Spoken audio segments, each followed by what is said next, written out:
Hello and welcome to Dungeon Manager. I am Ed, but before we get going, there are a few people we would like to thank. First of all, Imogen Scoppy and Ivo de Jager for their incredible character art and Patreon images, respectively. Speaking of which, if you want to check out Patreon, you can do so. It is just in the link. Matt Corey for putting together all of our promotional imagery and photography. To Jordan Dean for our gloriously silly introduction. And also, finally, to Peter Flint for putting together not only our theme, but an entirely original score, which will be accompanying our entire campaign. Thank you, and if you, the viewers, want to see any of their work, you can do so. It's all in the description below. Do check them out, they are all amazing. So, without further ado, whether you are new to the world of Dungeons & Dragons, or whether you're a long-time player of this mad, crazy, but altogether beautiful game, we welcome you, and we hope you enjoy our very first episode of Dungeon Manager.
Happy Sunday, everybody. Happy Sunday!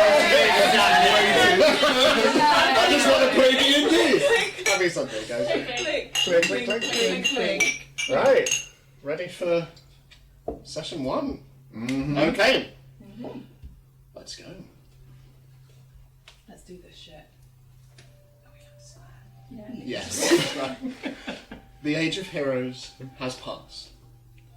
In the many years since the Great Reckoning, a cataclysmic event now long forgotten, tales and stories of mighty warriors have become just that, myth and legend. Where once there were champions fighting for justice, peace and equality, now there is only government. The Lord's Alliance, a conglomerate of cities ruling over the continent of Faerun in loose cooperation with each other, these are the people who dictate the many realms of Faerun. Monarchs, nobles, judges and politicians. Yeah, politicians. Heroes are gone, and hope has died with them. Our story begins in West Faerun, along the Sword Coast, opening out onto the vast Sea of Swords. At the centre of our map stands Waterdeep, the great coastal bastion, city of splendours and crown of the north. Filled with all manner of species from every background, creed and social standing, where once it was considered the sole hub of trade and business, it is now surpassed by its sister city to the south, Baldur's Gate, a bustling metropolis welcoming ships and merchant vessels from across the lands. But beneath this veneer of prosperity, there is a corruption that seeps down to its very roots. To the wintry north, beyond the settlements of Neverwinter and Luskan, sits the mighty sovereign city of Commerstadt and its sister town, Grubendorf. Ruled through uneasy alliance between the lords still loyal to the empty throne, the disquiet within its walls threatens to have irreparable political and religious ramifications on the wider region. To the east lies the High Forest, impenetrable woodland inhabited by dangerous wildlife and gorgeous fauna, guarded over by the rangers of the forest. And from within it, rumours spread of a military force moving in from the north, their purpose unknown and their destination a mystery. Further east still, beyond the Grey Peak Mountains and past the deep moor itself, sequestered in hidden rock, sits hidden the home of the once great Dragonborn clan, Eshtak. Shrouded in secrecy, reports reach the Lord's Alliance that this is the epicenter of a great Dragonborn civil war, as various clans vie for supremacy, and Eshtak is almost extinguished. To the south, far beyond Baldur's Gate and the coastal town of Gaelicport, lie the forests of Winterwood. Vast swathes of green once belonging to the elves, this monument to nature's power and beauty has become quiet and unsettling, with many citing its proximity to the plague-wrought land as reason enough not to venture there. But it is more than that. Great evil stirs within its roots. The land is dying, and it spreads ever outwards. And in the skies overhead, the sun and the moon continue their rotation around the planet. The night sky's constellations weaving countless stories of champions throughout the ages. And from their observatories, scholars await the arrival of a shooting star, one the academics have named Amaryllis. And through all of this, the seasons are starting to change. The festival of High Harvest Tide has passed, and the region is beginning to surrender itself to winter. The air of the land now crisp and cold. Withering trees shed their loads, orange leaves floating freely on the breeze and through the forests. This is the land in which we find ourselves.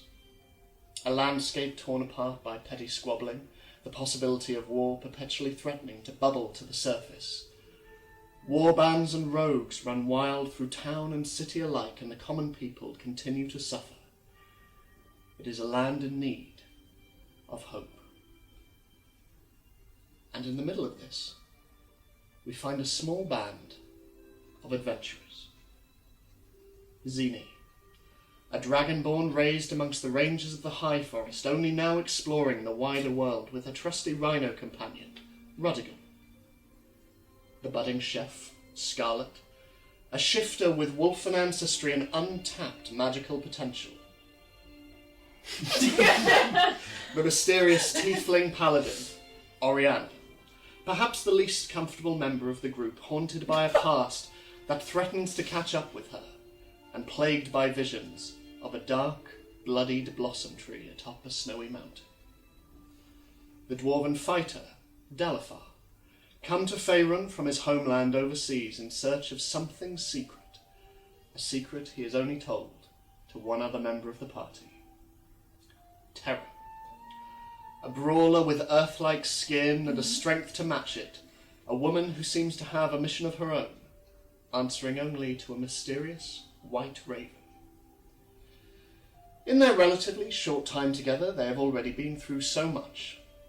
Meeting at the military outpost of Geshfort, and now on the run from the residing Lord Porteous Brecht and his Knights of the Birch, they rescued kidnapped children in Zini's home of Voldhaven from the dread Annis Hag, Mama Loretta. They travelled to the city of Waterdeep, there disrupting numerous criminal activities under the guidance of an information broker called Gatus Filcham, including an illicit high-stakes card game called the Salamander Shuffle, along with the discovery of an alliance between criminal organisations along the Sword Coast and an operation known as the Underground Coastal Route. And finally, united under Terra's secretive mission, some of the group discovered the existence of an organisation hailing from the city of Cometstadt, simply calling themselves the First Church.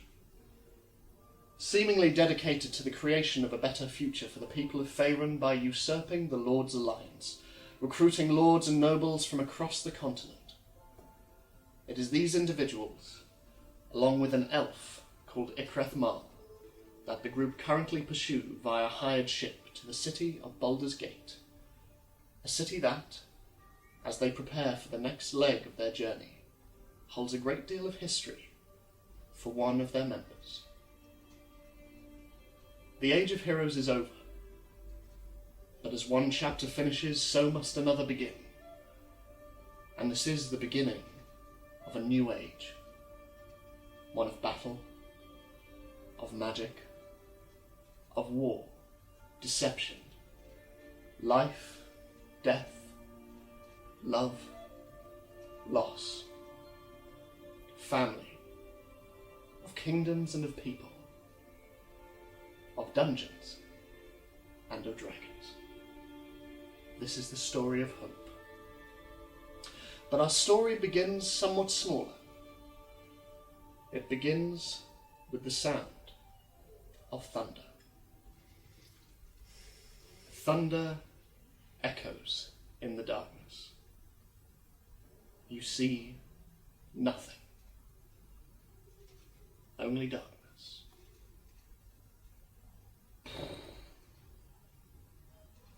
It seems closer now. So close that you can almost feel it within your body. So close now. Seems to roll over one another. Suddenly the darkness around you lighting into this incredible, marvellous, terrifying light.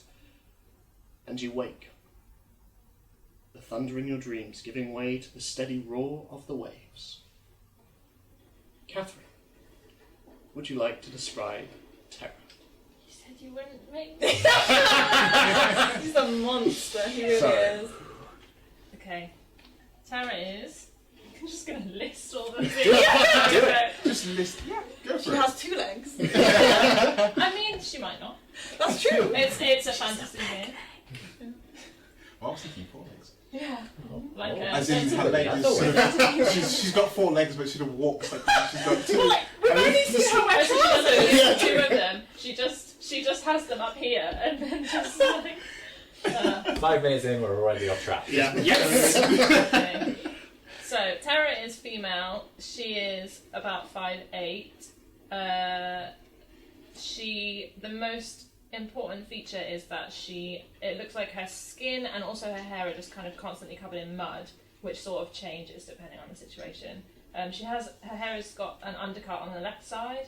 She wears kind of basic common clothes and a cloak, and she has like a giant long sword that's like very kind of clean and gleaming. And I think she has a cool shield, but I can't remember exactly what it is. You have a What cool do I call shield. it? Yeah, you have a Cool cool shield. shield. Cool It's shield. really cool. That's the technical name for it. The cool shield. So, as your hammock swings gently from side to side, in tandem with the ones around you, all of which are empty, you take in your surroundings, which, even after 2 days of travelling, are still alien to you, unaccustomed as you are to sea travel. You are in the hull of a ship, a merchant vessel named the Juliet. Wide and open and creaking every time it sways in tandem with the sea. It nevertheless feels quite dingy and cramped. At the other end of the hull, taking up about half the space, crates and barrels stand stacked on top of one another, and there's heavy rope netting thrown on top of many of them. Stood next to them, looking a little unsteady on his feet, though nevertheless chewing away at a rapidly depleting roll of hay, you see the group's large, grey, rhinoceros companion, Rudigan. As he stands there, he looks across at you and sort of goes back to eating. And still in your hammock, you see that illuminating this otherwise fairly dark space, thin strips of dull light peek through between the floorboards above, interrupted only by the movement of feet on the deck above. In between long stretches of rope, you see lanterns, unlit, swaying from side to side along with your hammock. And to your right, a thin set of stairs leads up to the sound of the wind and the sea, and the sound of the crew calling out to one another. Suddenly behind you there is a crash, and you turn around, and you hear the sound of quiet, albeit very refined swearing. Turning around and seeing the majority of the backside of the hull is separated from the rest of it with a wooden dividing wall. There's the kitchen and the storeroom, surrounded by shelves of wood wrapped in burlap and quite a densely packed wall of alcohol bottles. You see a familiar chef's hat bobbing just above the counter, and as the owner stands up, a number of ingredients in her arms. Jess, would you like to describe Scarlett for I mean, us? I think you mean it's. the other chef. Both wear chef's hats. It's confusing. We just swapped them out. So Scarlett is a long tooth shifter, which essentially is just a very shitty werewolf. Shitwolf. Got It's it. a shitwolf, yeah. So she looks ostensibly human. She's got dark hair, dark eyes, average height and build, I guess, generally. But if you look a bit closer, like her teeth are a bit too sharp, sort of her nails are a bit too sharp as well, her eyes, even though they're quite dark, might look a bit yellowish, sort of in certain lights. But her most distinctive quality is that she usually wears a chef hat. She usually wears a red dress, an apron, a very nice chef's hat. She has a cookbook and a big wooden spoon that she uses to cast spells, as she is a wizard chef. I should probably note this isn't a completely original idea. The concept really intrigued me from watching Taco on the Adventure Zone, which is a very good D&D podcast. But I thought if I took the idea of a wizard and chef and pushed that slider, Slightly 100% chef. Like, she is magic. No, but magic. You're she- actually just a chef. I'm just a chef. It's just why I'm Magic of here. cooking. Just the magic of The cooking magic of is cooking. perfect. But Like that as- time you lifted all the water up was just like pure like Yeah. food. it's all well. I've chosen all her Astronomy. spells that will have some sort of utility in cooking. So the fact that she can do magic, it's quite boring. She's really interested in her cooking, and the fact that everyone is more impressed by that is slightly galling. Yeah, it's like you've got But the yeah. School of Illusion, the School of Transmutation, the School of Gastronomy. Yes. It sounds like magic. So, as you stand up, cursing ever so slightly, you also see on the counter next to her, playing with a fatty bit of bacon, her tiny displacer cub beast. Sort of small, black, panther-like, 6 legs, and these quite small, at the moment, sort of tentacle-like tendrils coming out Stay the top. cute forever. I don't know what you're bringing about. And she's just going and just eating at this. And you see Terra waking, and I assume you get out of the hammock, or you just stay there. Is it morning?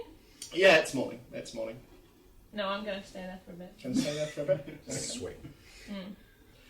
As you both stand there, going about your respective business and relaxing, there are some footsteps coming down, and still with a very open shirt on account of the still very painful tattoo that you made him get. Yeah. There comes the sailor that you have come to know as Davy.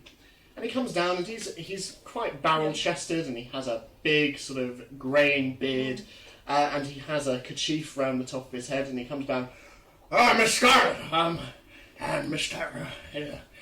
Good to see you, good lying. The captain is wanting to see you in his cabin, if you wouldn't mind coming upstairs, and thank you once again for breakfast. It was delightful.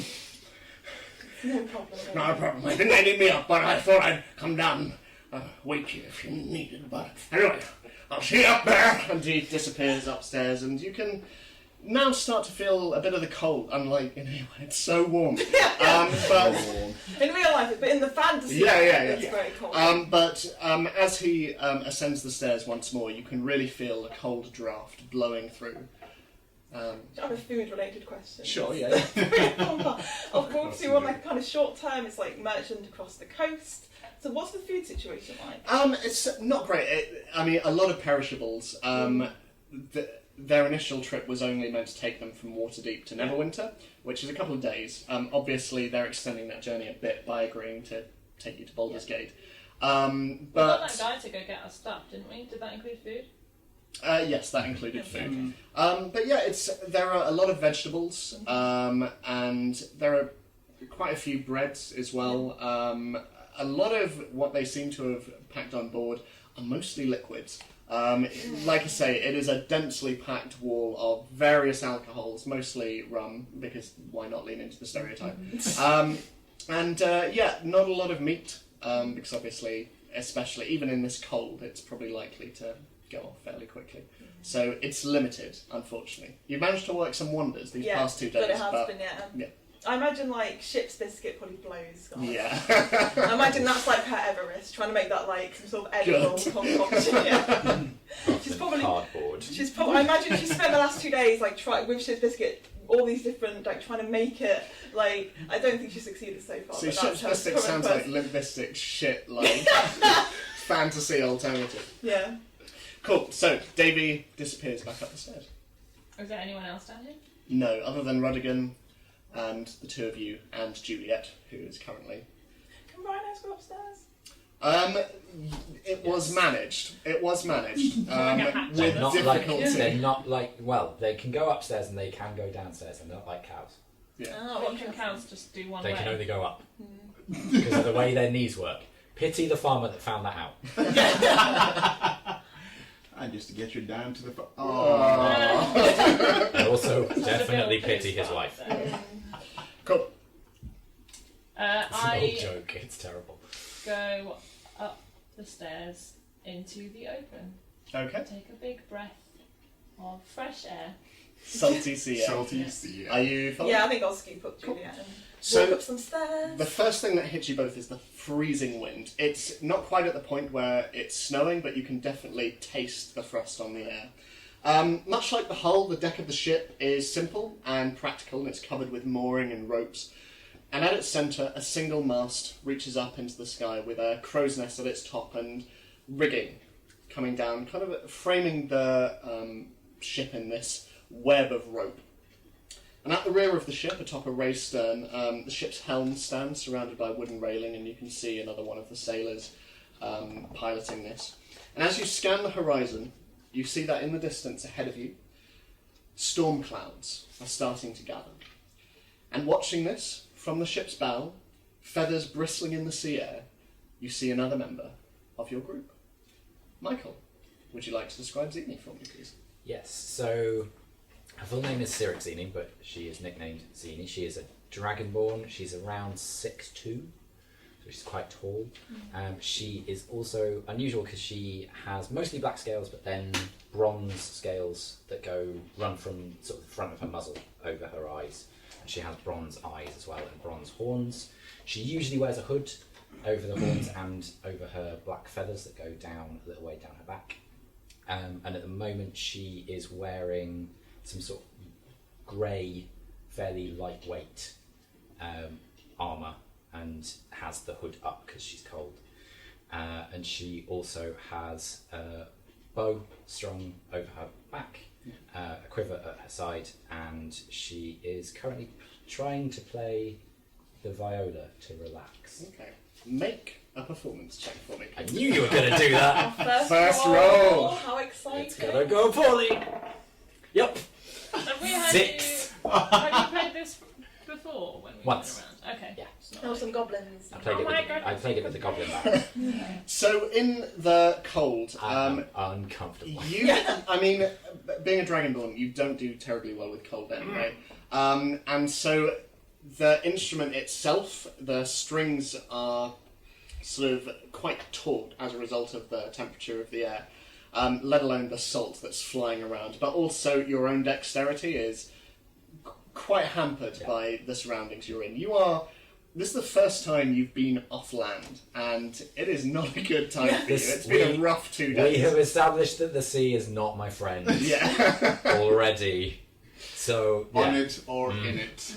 Don't like it. So, while you guys see Zini attempting to play the It's viola, just very sharp. It's bad. in the meantime, the crew, all of whom are rushing around, there's around 14 strong in total, they're currently wrestling with one of the sails. And they're trying to reef it in to combat the oncoming winds on the horizon.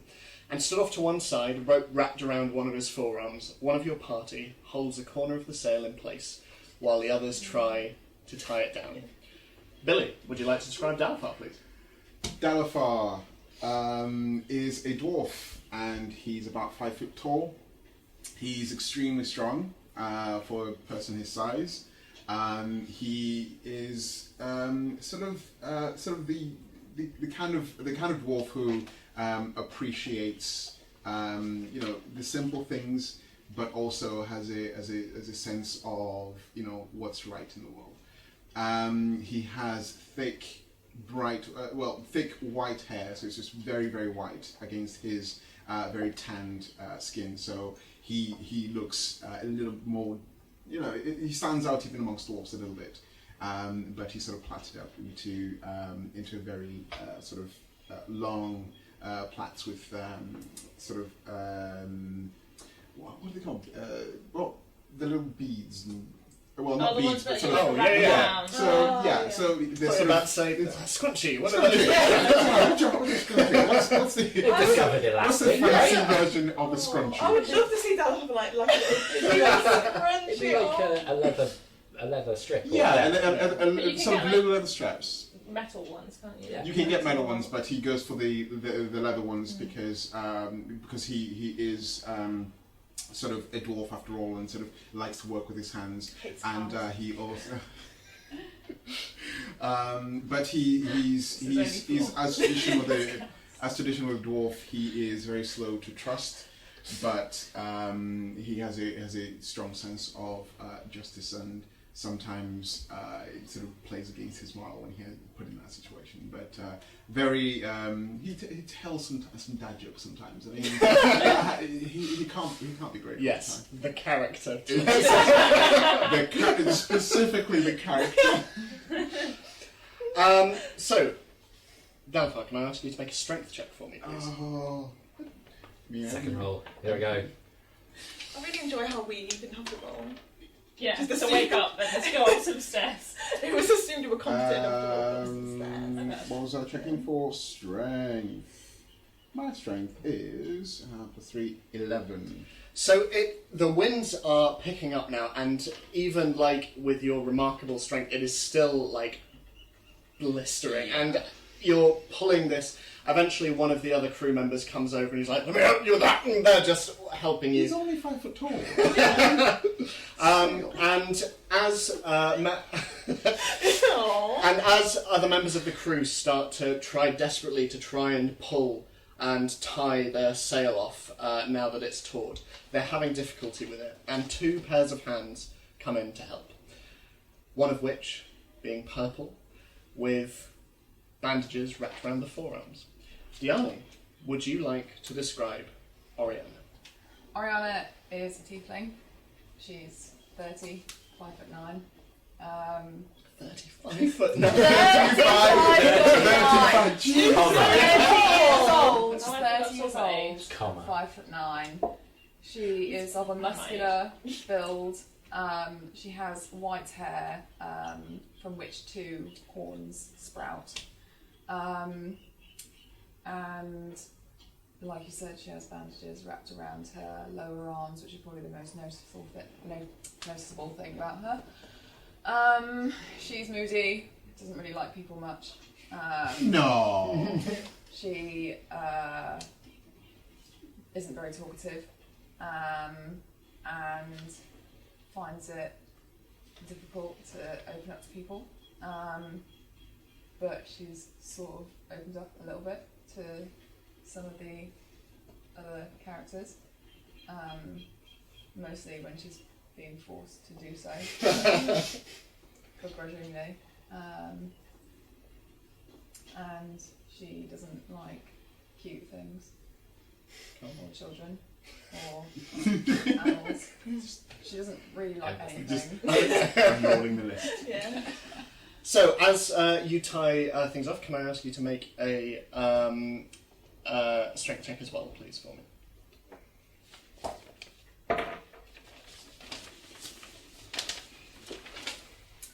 That'll be 14. 14. So, you're able to sort of pull it fairly taut. There are a number of you working on it as well. The other person next to you, the second pair of hands, belong to the half-orc captain of the ship, Rigand.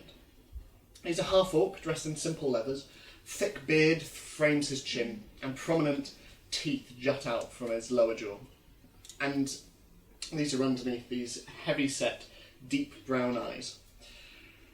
And as he starts to tie it off, he sort of looks around at his crew and sort of pats them, and he looks at you, and he knows better than to probably pat you on the back, but he walks over to Dalafar and gives you a hearty forearm handshake. Warrior's handshake. And as he sees the rest of you and sees Zini on the bow as well, lovely. If you wouldn't mind joining me in the cabin, I just wanted to ask you a few questions, if that's all right, pertaining to upcoming journey dropping you off and potential delays as well. Good for me? Right. Did you say he's a half-orc? He's a half-orc, yeah. It would have been mentioned. I was probably typing at the time. So, you guys move across the deck, and preparations are still being made for the oncoming storm. And as you enter through the doors beneath the helm, you see his quarters. And for Captain's quarters, Riggins' cabin is pretty humble, actually. Dominating most of the space is a table in the middle of it, with a number of maps and compasses laid out on top of it. And on the opposite side of the space there is a rough mattress lying on the floor, unmade bedding on its top, and a small chest at its foot. And a few small portholes are around the room and the wall, letting in light from the outside, though without glass it only really serves to make the room a little colder. But as Riggin walks ahead of you, he moves towards his maps and he brings out one of the Sword Coast, very similar to the ones that you own. But he gestures you all over, and as he brings you close, he says, "So, how close to Baldur's Gate do you need to be?" Well, how without inconveniencing, how close can you get us? Well, Probably weigh it down or something. Well, as already mentioned, due to our contract with the Merchants Guild, we can't sail too close to Baldur's Gate for fear of potentially being caught outside of our path. So, the closest place that we can get you are probably the coastline next to the Fields of the Dead. It's not quite as ominous as it sounds, but we can drop you off there. It'll be a short 2-day journey to the city itself, so it won't be terribly long. It's probably the closest we can get you.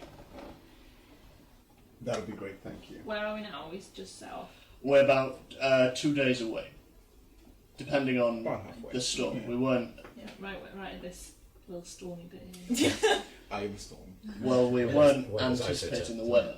So. It'd be great if it was a map that had storm. Yeah. Yeah. Sea creatures. Yeah. Well, when we get the table that has the LCD screen. Sure. Yeah. Yeah, sure, we can do that. Well, I have to say, the Fields of the Dead sounds a bit nicer than the Troll Hills.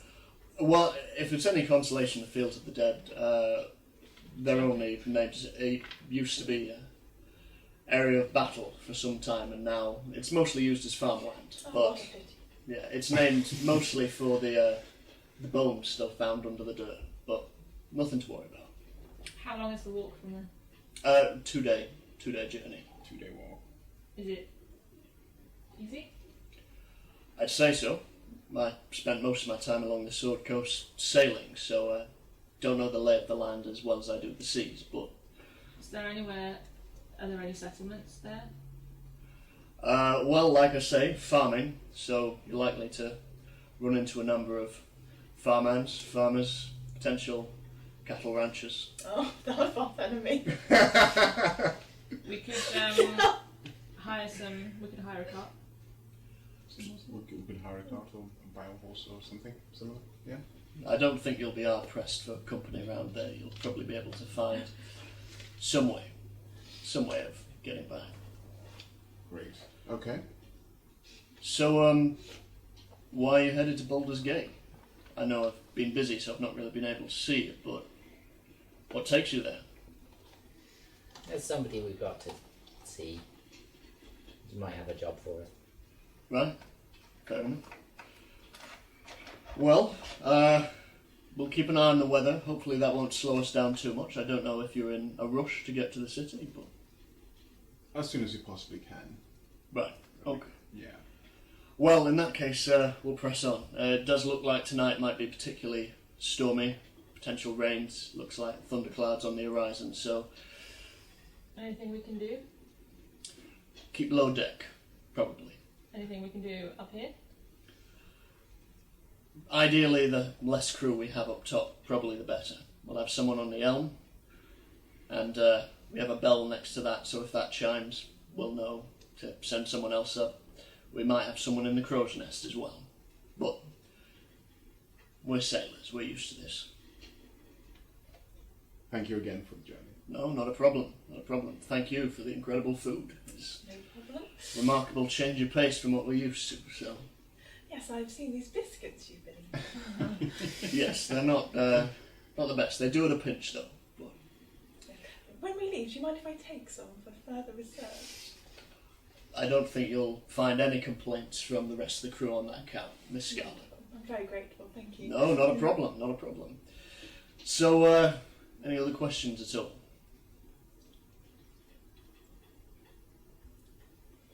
Not from me. No? No.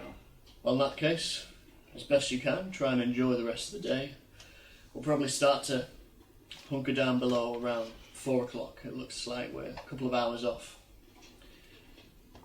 So, I'll stay here. I'll see if I can do my best to prepare the men, prepare the ship.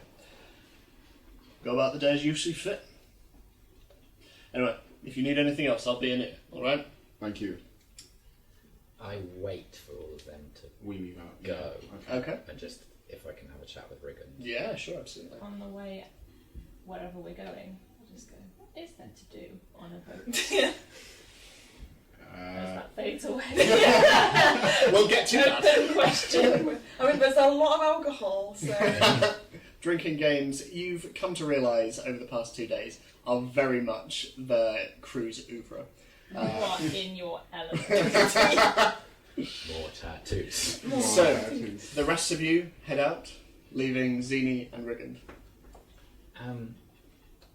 Some of the crew seem to be a bit uncomfortable around me. Is that right? I'm just wondering whether, because of the whole Jarseth thing, another Dragonborn being on the ship, like, do you think I should stay out of their way? No. People are just grieving, is all. I get that, but I just don't want to make them feel uncomfortable. Trust me, if you'd made anyone feel uncomfortable, they would have told me. That's good to know. We're, it's cliche, but we're family on here. And, whether you like it or not, by stepping on board, you're honouring family. We're all mourning Jarseth in our own way. Thanks, Rick. No, no problem. I go out. Okay. As you head out, can everyone make a perception check for me real quick? Did I knock my tab? You see nothing but fire. So sweaty. Go on about you do look quite Go sweaty. get us some kitchen towel. For Or a my tea towel. entire Who's body. getting tea towel? Go Yeah. get the actual Oh, towel. man, I'm okay for now. I'll wait till the break. 23. man. 20. 20. 11. 11. 15. 15. 10. Okay. You guys are still sort of finding your sea legs a little bit. You're swaying from side to side. The rest of you, and you specifically, very well. You each see a single white raven flying next to the ship. And you hear a number of sailors kind of looking across at it, and you hear one of them go, "Raven out this far. If I was a God-fearing man, I'd say it was a bad omen." And sort of continuing about their day. As far as you two are concerned, you see the white raven disappear behind the sail. Dalfar, you notice it fly to the top of the mast and just land on top of the crow's nest. And there is a sailor up there who looks a little, but it just sort of stays there and moves from side to side. Just seems to be looking down at the boat below. It's a crow's nest, not a raven's nest. Yeah, I know, right? You need to go up there and tell it.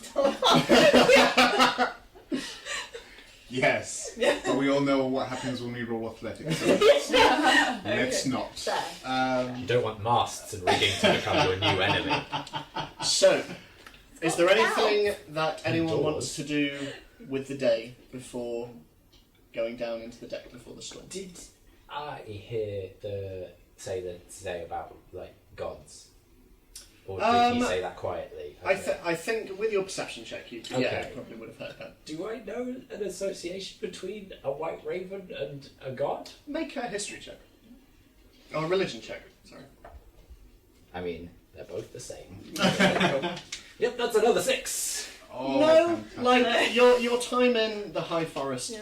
not exposed to a lot of religion or sort of, especially like sea omens as well. Like you get the impression, especially over these last 2 days, that there are a lot of superstitions specifically relating to the sea and the ocean. A lot of which don't seem to make a lot of sense to you, and different sailors seem to have different ones. Like It's all like superstitions. And... yeah, exactly. Like there's one sailor, Adam, who is every morning sort of wakes out of his hammock and he'll sort of step up each step like and go back down the same number of steps until he's eventually kind of got to the top, and he's always like, it helps me find my sea legs, and he continues on, and he's told you that this is from his time as a boatswain.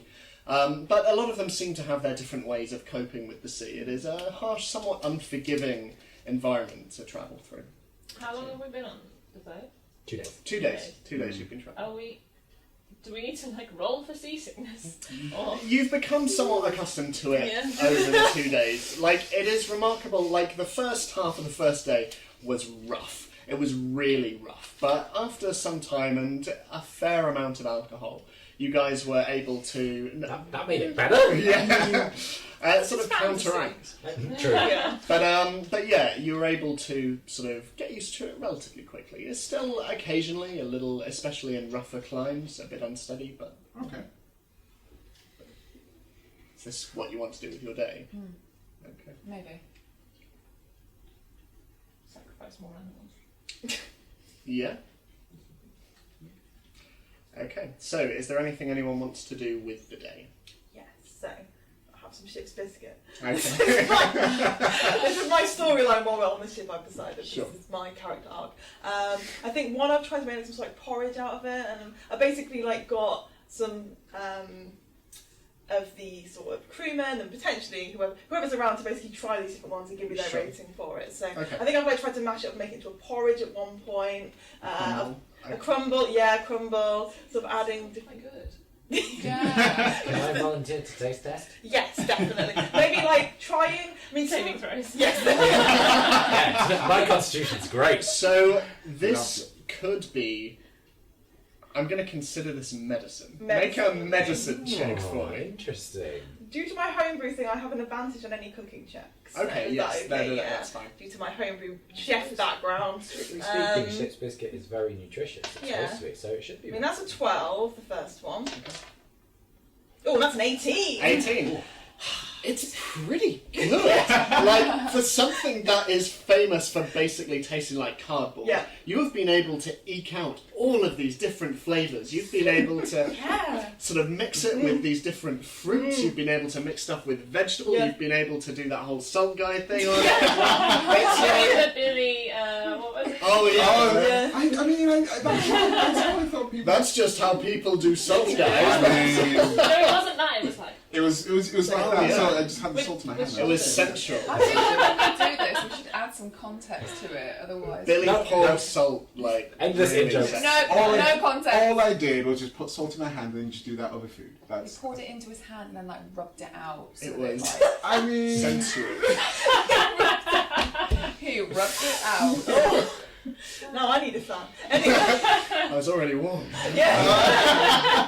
So yeah, I mean, my salt is, but just chuck it on, like, you know, Cool. this is where the role playing comes in. I can't actually cook.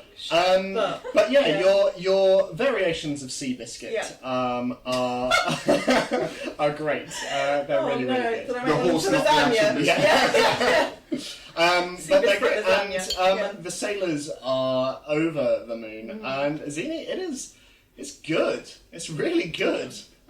You know, there's a limit to what Yeah. you can do with it. Yeah, but, I understand. you know, but yeah, it's very good. Wonderful. Did Wow. anybody leave any? I mean, no. These are hearty sailors, and they don't often eat a lot, especially not of sea biscuit. And so they are just. I just keep thinking of the Tobey Maguire film. I'm thinking Yeah. a horse. Yeah. I was like, you made a Well, it's- porridge out of a horse. Yeah. It's ship's biscuit. Ship's biscuit, Yeah. not Ship's biscuit, sea that's biscuit. it. Yeah, That's it's what I'm about gonna sea biscuit as a racehorse. Racehorse. Oh, Yeah. I thought it was like Toby Maguire as a sailor. I want to see Toby Maguire as a horse. Yes. There's a horse. I Yes, I was just going to say yes. So, Well, yes. semen. Oh, So no. there is not a I lot should have got left. a bigger laugh. That should have laughed. Well, but I got the reaction I wanted from Billy, so I'm okay with it. So yeah, no, there's not a lot left. But I'm going to try and steal something from milk coat. Well, that's it. That's the end of the podcast. Finished. Oh, Next week, new character. yeah. New food ideas. So, Dalfar, is there anything you're wanting to do at all? I feel Dalfar as a warrior would practice with his axe. Okay, cool. It's not a euphemism, as in actually Yeah, practice yeah, with yeah. his axe. Just on deck. No, I mean, on deck because you want to be out in the open. Sure. There are at this, like after a while, like a number of the sailors, so they're walking by, but eventually all of their tasks are done. They're ready for the storm, and a number of them just kind of sit there and just kind of like watch this. They've never seen a warrior who has this amount of prowess. They're kind of more like bare knuckle Please don't make me roll boxers. for it. I won't. Please, can I? But, I could play the viola. You made me roll for that. In freezing I'm conditions. proficient in it. Terrible. I should have asked is he my practicing fist on first. his own? No. He is at the moment. Can I go over, please? You can go over. So, as you're practicing on your own, the familiar sound of Terra's footsteps. Heavy, I know. You're made of stone. And you turn to see Terra standing above you, being a dwarf. I mean, yeah. My many legs. I just love Like it. a millipede. So, yes, you are. Are you practicing on your own? Yes, although I'm happy to practice with somebody. Great. Take out my gleaming sword. But what I'd like to do is to try and just dodge everything Okay, rather than try and get any hits in. okay, That's what I'm practicing. okay.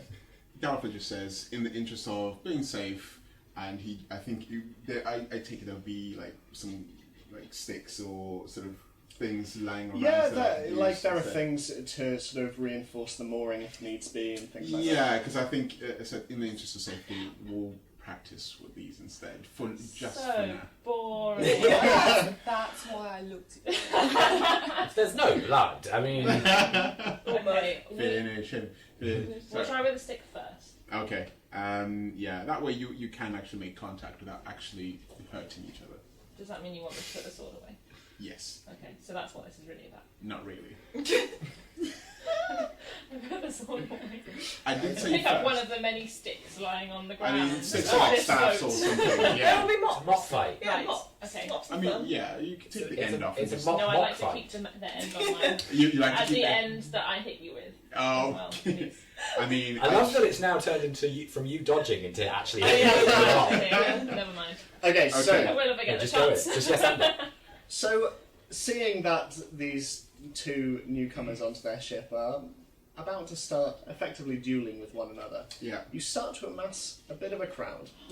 So there are around 12 sailors, and as you guys prepare, you can see the door to the captain's cabin open up, and just leaning in the door, Rigand just leans up against the frame and just nods over at both of you.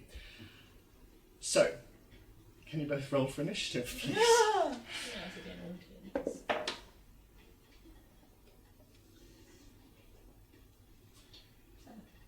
I mean, I got 9, so. Okay, That's so the kind of fight this is going to be. so 6s and 9s. as the aim is to dodge, I'm going to make a strength check and make an opposing dexterity check as you both start to circle around the... You looked like you were going to be sick. Just straight dex. Just dex plus, yeah.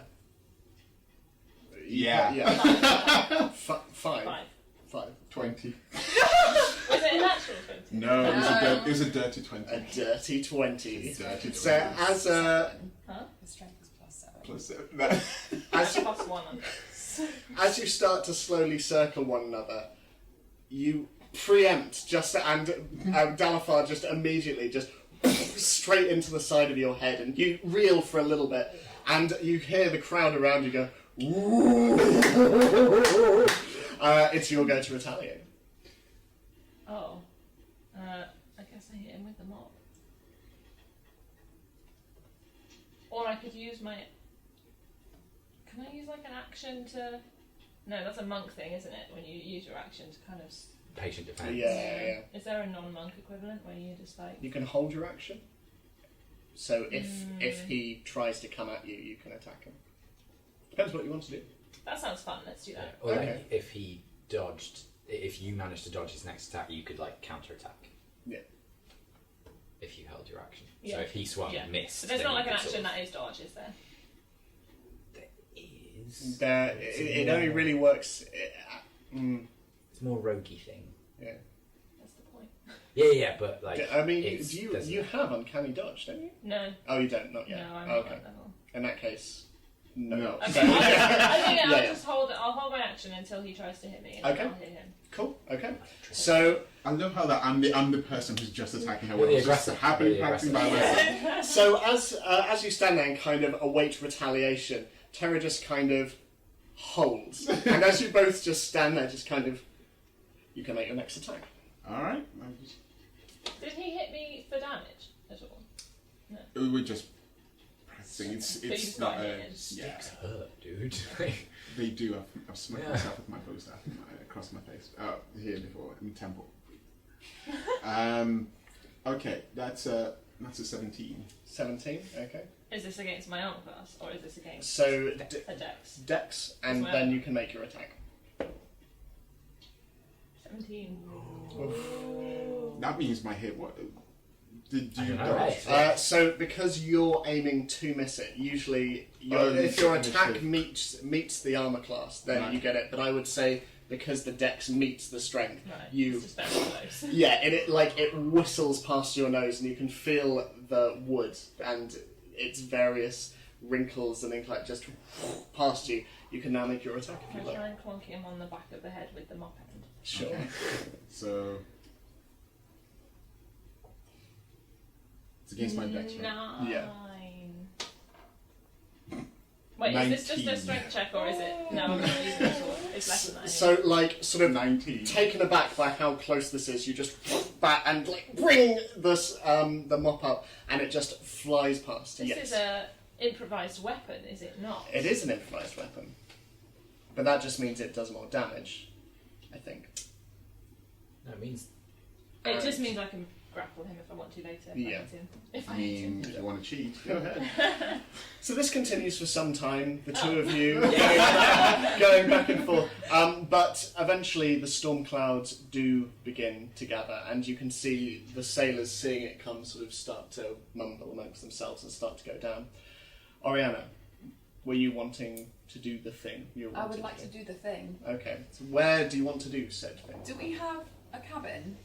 No, so it's just the empty hull underneath, Mm-hmm. which is divided into basically the hammocks in the middle, the storage at the bow, and in the stern, that's where the kitchen is. So it is all quite open. Is there anyone else in the hammock area? Around the time that your two companions are sparring upstairs, I would say no. Okay, I'll go to the hammock area. Okay. To the hammock I am hammocking in. And Tough hammock. I To would hammock. like to read a book. Okay. So, bringing out the book that you stole from the vaults some days earlier, you observe it again. It's sort of leathery exterior, blackened, warped, almost like it's been burned. And in the middle of these very thick covers, sort of uneven pages. No sense of unity to them at all sort of splayed out in different directions. And as you open it up and you look inside, you can see that on these pages of different colours, scrawlings in black, messy ink litter everything. Occasionally there are things that look to be diagrams. You don't understand the language. Do I know what language it is? You do not. It doesn't really look like language. It seems to have no real pattern, no real flow, no real structure to it at all. It looks almost like notes and scrawlings, and the more you look through, the more it just seems to continue. But whatever it is and whatever it is written in, there's a lot of it. Do I recognise any of the diagrams? Make an intelligence check for me. 9. No, you don't. They are abstract to the point of being impenetrable. You don't know who could have written this. You don't know when it would have been written. It is just shapes on a page. Question. Yes. Baldur's Gate, how is it? What is it? It's a city? It's a city, yes. But it's not as big as Water. Is it as big as Waterdeep? Make a history check for me. 9. You have travelled, and you have travelled extensively, and you have heard of Baldur's Gate. You know that, certainly insofar as trade goes, it has surpassed Waterdeep. In terms of size, you don't know, but it is definitely quite a large metropolis, and it seems to be the hub of a lot of activity. But beyond that, especially in comparison to Waterdeep, which you were also visiting for the first time, it's impossible to say. Mm-hmm. Okay. So, does anyone want to do anything else with the day at all? Just realised we've essentially stolen some library books. Yeah. I mean, the late fees alone. Oh my gosh, I mean, It's the really library upsetting police, to you. it's very upsetting to me, actually. Oh dear, nobody's going to get that for any context, but... Did we take them out legitimately? Well, yeah, You yeah. didn't. So the book Ariana's reading was from the library in Waterdeep. It was You sent to took by the Vision. stamp, didn't I you? took out some cookbooks because chef, I guess. Yeah. And we paid to have a borrowing arrangement, Yeah. but that wouldn't have cost. That wouldn't have. Is it like the banks where you can return them to different libraries in different parts? You don't know, but God forbid if you try to return them to Waterdeep. The fees alone. We've adventured We for can- 10 years! I've got this stack of gold, it's not enough. We can never go back to Waterdeep You can only pay the interest. because Not for the arson or anything. all like, those mysterious just for fires. the Just for the library library books. Wait, which arson? Because There are a few. Exactly, but no, it's because of the library. Yeah, I can't believe you missed out the mysterious fires in your opening. I know. You're like, also there were Bad several influence, I'm very telling you. mysterious fires that nobody knows who No one caused knows who them. did No them. one knows who caused them. So, no one alive. No. Yes, Zini. so for the rest of the day, is there anything else that anyone There wants is a to do? dude alive who knows because you saved him. Potato, tomato. Whatever. Potato and tomato. There's no such thing as a potato, you have to substitute it. So, yes, is there anything anyone wants to do for the rest of the day? Beyond Eden Chips biscuit. Cool. So all I can think about is pomato. So you're staying up Then you're bringing apple into it. the deck? Yeah. Yeah. Tomato. Stand and like yeah, no, look, but look the out. problem is an I want to apple stand at the in front. French. I'm describing a potato I and a love tomato it. and describing Oh. an Like infernal Titanic, do you want to tomato. do it? One word. It's been So- 84 years. As the crew begin to descend down into the hull, Terra, you stay on deck. Are the rest of you going back downstairs? Yes. Yes. Okay. Yeah. I'm going to keep running. Are we still sparring at this I point? think we finished it. Okay. Otherwise, it's literally been like all day. I mean, it's a dwarf, so I'm really passionate about it. very disciplined. Yes. So back down in the hull, the crew start to sort of ask you questions about, like, you know, more stories about, like, what happened in Waterdeep. You've been Mysterious regaling them fires. with quite a few stories which they seem to be, like, entertained by, but not necessarily believe every aspect of it. It's quite remarkable last week you've had. Question for the group: would we have told them like everything? I mean, no. No. I don't think we would. We probably tell them about like the Oni, Yeah, we tell them Yeah. about but that. probably Oni. none of the crimes. Although I- although I don't really tell that story. I don't mention anything about the door. Nothing about the. What about the shuffle? I assume that's probably a no-go. That's probably a no-go. So basically, nothing in Waterdeep, but everything before that. Ruddigan is grateful for your Just presence downstairs. Leaning against his flank. Cool. He decides lying down is better for him, and he seems fairly content. But you get the sense he's looking forward to finding dry land again. Me too, buddy. Terra, up on deck, there is you. There is one of the sailors piloting the ship at the helm. There's someone in the crow's nest above you. And as you look out on the horizon, seeing the storm clouds getting closer and seeing rain, you see a white raven descend from the crow's nest and just sit on the railing by the side of the ship and just look at you. Am I? Because I'm at the front, I'm near the person at the wheel, right? No, the wheel's at the back. Oh, I don't understand that. You're near the pointy end. Yeah. The wheel is near the flat end. Yeah. Okay. You're at the bow, the wheel is at the stern. Okay. Mine was better. Yeah. So there's no one else around? No one else, no. I mean, even from where you are, you're sort of shielded from view by the sail itself. So. Is it currently raining or is it? It's going not at the to rain? moment. Okay. You can see it on the horizon. It's Okay. definitely going to start raining. Is the bird carrying anything? No? Okay. I'm assuming I have paper and stuff. Yeah, you have paper. So I'll just write a very short note that just says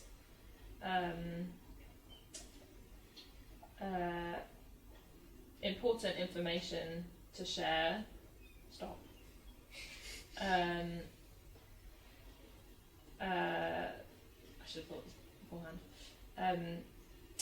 Potential reach, potential. What is it when there's like, you know, like spies when they get kind of revealed. Potential interception? Like blown cover? Yeah, Yeah. potential blown. Not Potential for cover me. blown. Potential. I don't know. Potential danger. Okay. underline.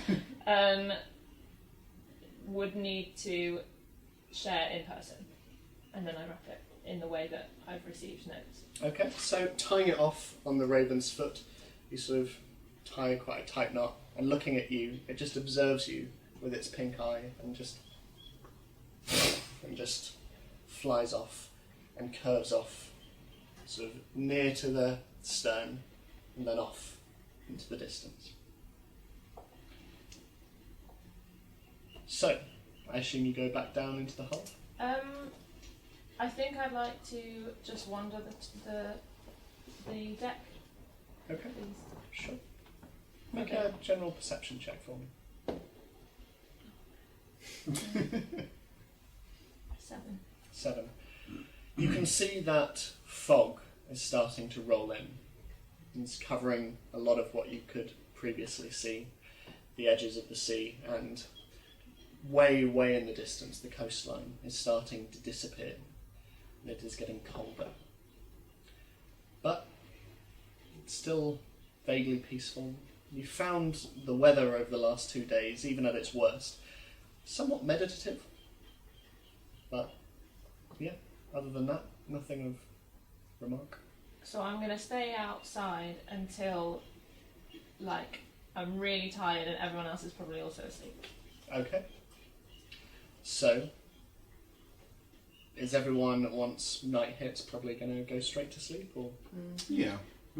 Cool, okay. Yeah, I don't think I'm enjoying the hammock situation. But, yeah. You're not enjoying hammocking. I mean, Yeah, bear I'm in not mind, enjoying hammocking at you've all. still got your pillows and your I've got silken silk sheets sheets as well. and like goose or whatever fantasy goose feather. Yeah, fantasy Yeah. goose. Yeah. Well, they would have geese, Well, right? they would have geese. I No, don't they have fantasy goose. Like, there might be something like softer than goose feather in Faerun. I don't know. Yeah. I'm not a zoologist. But yeah, in Fantasy zoologist. fantasy zoologist or magizoologist if we're going Yeah. that's a route. Yeah, so I've got my spreadsheets, but to be honest, I don't think there's much that will make a hammock more palatable. So. Okay. It's quite comfortable.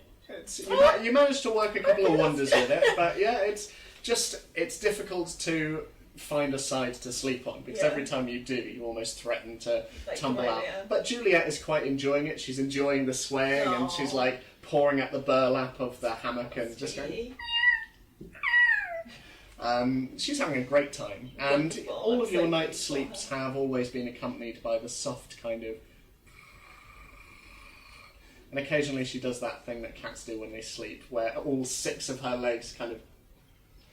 And just like running in I place. mean, she's essentially like a portable white noise machine. Basically, so yeah. it's quite helpful for sleeping. Yeah. So, are you doing anything once everyone's gone to sleep then? Or... No, I just wanted to go to bed a bit later. Okay, you do so.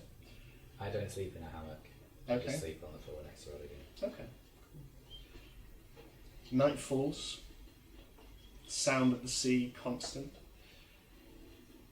But as you start to fall asleep, you start to hear the wail of the wind and the call of frost and rain outside. Hey, it's me, Frost. Alright, it's me. I was thinking what I was going to say. And could everyone roll perception checks for me, please? Oh dear. Oh, great. Oh, for God's sake. 7. 17. 18. 25. Just Yeah. 5. Okay. So, your sleep is peaceful. For the most part. Oriana, It's dream time. Yeah. as you sleep, Whose turn is it this time? the hammock beneath you starts to feel strange.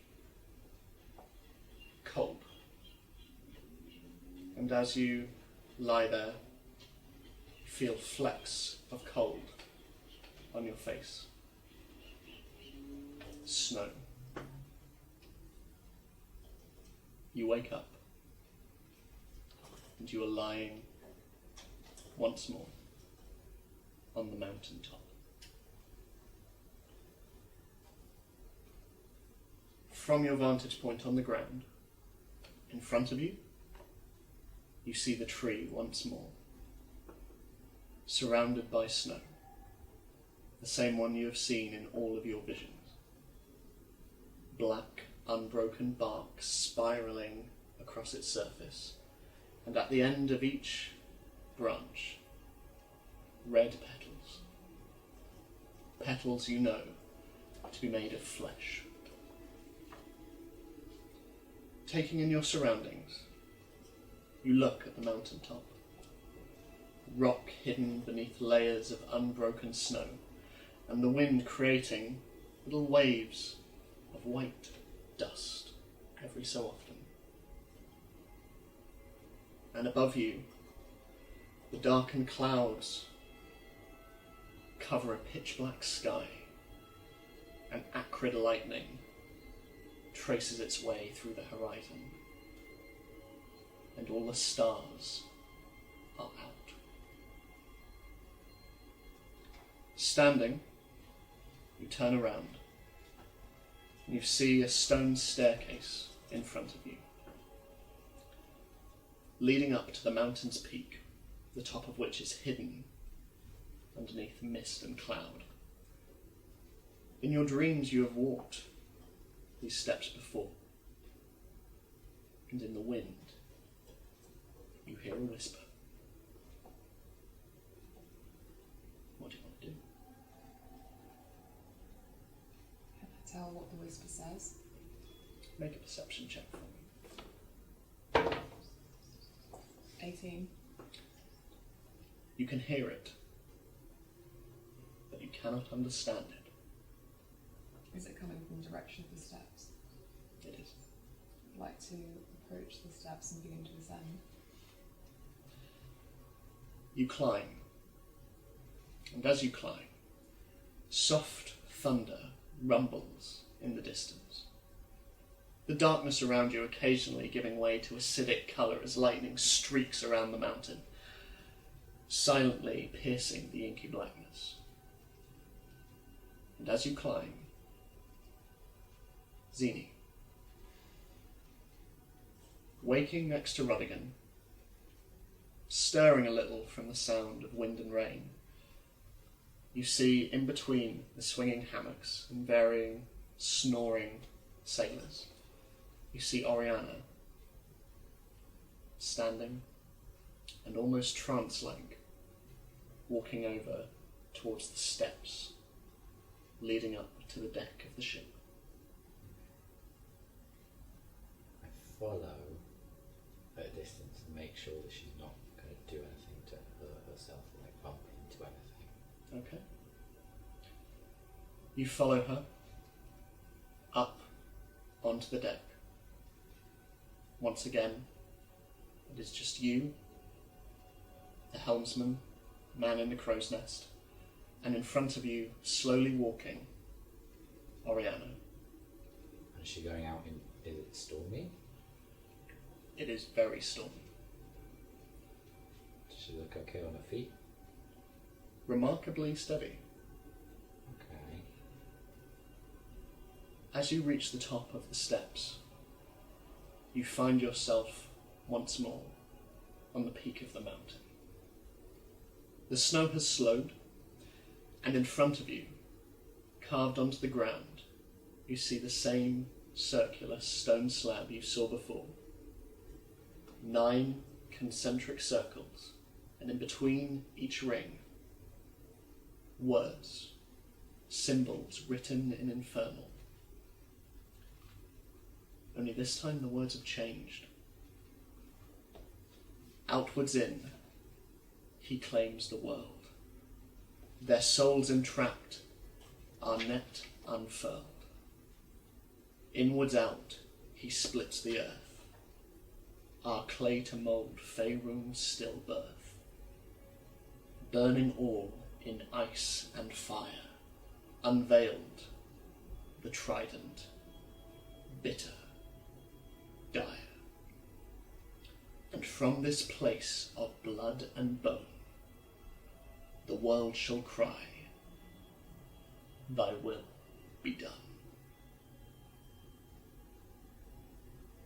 This is not the first thing you notice. Stood in the centre of this carved stone, wrapped in a hooded cloak which blows gently in the wind, a shadowy figure stands with their back towards you. Lightning quietly cuts through the sky in the distance, and silhouetted against this, curving high above their brow, you see from underneath the hood 2 curved horns. The figure stands silent.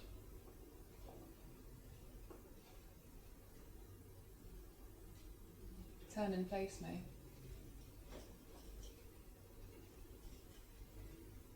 Zini. Ariana looks at you and says, turn and face me. Do I register that she's in a trance? Obviously she's walking trance-like, but are Make her an eyes intelligence open? check. Oh, that's Her eyes are open. 14? Yeah. She's not herself. So I just carefully go out onto the deck, close enough that I could stop her if she suddenly ran off the ship or anything, but don't say anything. The hooded figure doesn't turn. A hand comes out and simply holds itself out. I approach and reach out for the hand. as your hand comes over theirs, gently, almost lovingly, it takes yours. And slowly, unspeaking, the figure starts to move forward, taking your hand with it. I follow. As you look from your hand to the edge of the mountain, you can see that where once there was just nothingness, merely the view from the top of the peak, there is a stone bridge moving out further and further into snow, into mist, into ice. You cannot see the other side of it. This figure slowly leads you towards the edge of the mountain. And as you do this, Zini, you see Ariana slowly walking towards the edge of the boat. Okay. I match her step for step and put my arms ready to stop her should she take a step too far. Okay. The figure lets go of your hand and it disappears once more inside the billowing, tattered robe that seems to stand still amidst the wind that is whirling around you now. Flecks of frost cut against your skin, and overhead the sky continues to be outlined with silent lightning, green, acidic. The figure turns to you, their features hidden in the shadow of the hood, and bringing out their other hand, they simply gesture towards the bridge.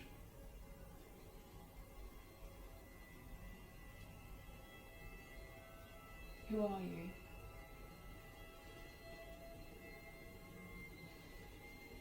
The figure looks out onto the horizon, and as your gaze follows theirs, you see a sight that you have seen only once before in your dreams. Towering almost as high as the mountains themselves, a shadowy figure stalking over the horizon, black smoke polluting the air as it dissipates off its shoulders, giant black horns scraping the very sky itself, and dark embers of eyes scanning the horizon. The hooded figure looks and simply turns back to you and gestures once more across the bridge. I'd like to go along the bridge, but I run. Make an athletics check for me, please. Michael, can Zini make a competing dexterity saving throw, please? I have a question. Okay. How dark is it outside? It's fairly dark. Can I see? Yeah, considering how close to you she is. But I don't have dark vision. That's You don't, but she's okay. yeah, it's like there's still the moon and the stars and natural That's light. fine. So that's fine. Okay. So Dex saving throw. Mm-hmm. Do you know what this reminds me of? Anastasia! When Rasputin's like, it's your family! It's your family, Anastasia! Okay. I love Anastasia, What's all he those get? talking instruments. 17. 17. It's great. 17. Ooh. As Oh you my see God. Ariana's body tense up as she starts to run, you immediately, instinctively bring both of your hands forward and just wrap them around. You, in your dreams, suddenly feel this force just keeping you on the edge of the mountain, and the hooded figure looks at you and melts away into the darkness. I scream no. No! Echoing out, your voice reverberates off the mountains, the rock, the snow, the very wind itself. And as it does so, as you hear yourself twice, 3 times, 4 times, seemingly 100-fold, the giant, smoking figure in the distance simply turns to you. And you wake suddenly, finding yourself literally hanging over the edge as Zini, with your claws very much digging into the wood, sort of holding you back, and you're sort of almost over the edge and you can see the swirling waters down below. And I'm just whispering, Ori, come back. Why did you do that? You were jumping off the... Don't ever touch me! And I just push Zini away. Okay, And let it go. downstairs. Okay. As you go, and Zini, as you are left at the side of the boat, you hear a voice. Help! Help! Help! Do I know where it's coming from? Make a perception check. It's that bloody raven in the grave. I can't get 16. down. 16. 16. Looking around, even in the wind and the rain, you find yourself drawn towards the sea and bobbing in the water, in amongst bits of wood, a very small tattered sail, and 2 or 3 other bodies. You see a very small individual riding these huge waves. He's very short, very slightly built, and from what you can see of him, he looks to be a gnome with a very messy and very wet and salt-stained brown beard, and quite wild hair on top as well. He's got a big bulbous nose, and he's wearing very wet, sodden leather jerkin over an almost see-through white billowing shirt, and floating behind him is a large brown cloak, and he is there in the water and trying to keep himself afloat. He's not doing terribly well. Okay. I need to check something. 'cause Okay. I can't remember what's in my explorer's pack, whether I have a rope. Meanwhile, the 3 of you are having very nice dreams. It's all lovely and Can you wonderful. please explain them all in detail, please? So,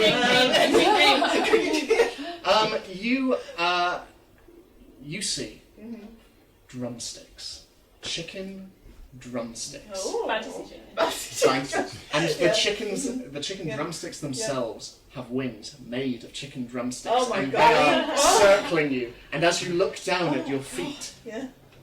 you are standing on a giant chicken breast, and it gives to your weight as you run in slow motion across these hills and hills of endless chicken breasts. And Juliet is there as well. And Great! she's giant. She's tearing off bits of chicken and going, "Meow." It is glorious. But then she turns into a chicken. Yeah. And then you look at your own hands, and they're drumsticks. Oh my god. So, do you have... I have 50 feet of rope. That'll do Before it. I throw it, Okay. I'm going to hunter's mark the gnome so Okay. I know exactly where he is. Okay. So, looking down at the water, you see him disappear beneath the waves a couple of times, and just using your ranger focus, you just look down at this small, very pale, very cold individual who is still screaming, "Help! Help!" And you can try and throw the rope. Okay, what do I do? Is it Just dex? roll and add your dex, yeah. Okay. Any bonus with the... I'd say add your proficiency. You've probably done this before. You've used rope. I've saved people from the sea before. Yeah, you've done this before. Ooh, 23. 23. With uncanny accuracy, you manage to throw this rope into the sea and almost directly into the gnome's hands. And he just, shivering, just takes it and he just holds it against himself. He barely has the strength to pull himself. He's just holding it close to him and just... in the water, just Okay. bobbing up and down. I try and pull him out. It's probably not going to go Make well. a strength check for me. Oh, 17. Yeah, so Just some of the, put it right out of his hands. one of the few benefits to being on a boat is the amount of wooden surfaces there are, and wooden surfaces are good to latching onto. Your feet tense up, and using that, you pull and pull, and it takes around a minute or so, but eventually this sodden, very small, smaller than Dalifar individual flops over the side of the boat. As I'm pulling, I just go, see? Don't need Dalifar, don't need Dalifar, don't need Dalifar. As this small, very minute, very frail figure falls onto the deck, just looks up at you and just goes, "Get out of here! Get out of here!" And the boat rocks. And we'll take a break there. Okay. Are you actually inspired by the fact that I was obsessively Googling the Titanic the other day? Is that what's going on? No. Hi, I'm Ed, and you are watching Dungeon Manager. Thank you so much for being with us for the whole of this process. It means the world. If you want to leave us a like and a subscribe, then please feel free to do so. It would help massively, YouTube algorithm and all that stuff. And if you want to support us more, you can also do so via the Patreon link below. Lots of benefits for joining, and we would love to have you as our friend with benefits. Back in a row. We are back on the deck of the Juliet. There's storm all around. You've just pulled a small gnome out of the waters, and the boat. In the hull, you are obviously still awake as you've stormed downstairs, and this, it almost tips almost on its side, and you really struggle to keep your balance. Everyone else in their hammocks, obviously, they are moving quite a bit, so you don't fall out, but all of you just out of your sleep as you just see the lanterns almost horizontal against the ceiling. I sleep through the entire thing. As this is going on, you see the man on the helm sort of go pulling the wheel round and trying to steady. There's the man in the crow's nest. You see him almost topple out, and he's looking down and going, "What the hell was that?" And the guy on the helm is spinning the wheel round. He's like, "Oh no!" As this is going on, over the edges of the railing, coming out of the water, you see tendrils. Large, thick tendrils with suckers on their base. And they rise, and they rise, and they rise. 1, 2, 3, 4, until there are 10 in total. Some of them almost 30 foot into the air, some of them starting to slither onto the deck. I would like everyone to roll initiative, please. Fuck you. I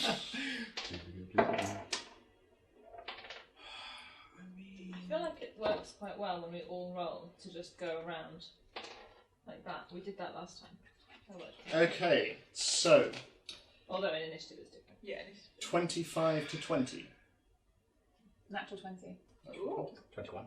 21. Okay, what would it be with your initiative bonus added? 20. Oh, okay, 20. So, you go first. Yep, so it's Zini, then it's Ariana. 20 to 15. 17. 17, okay.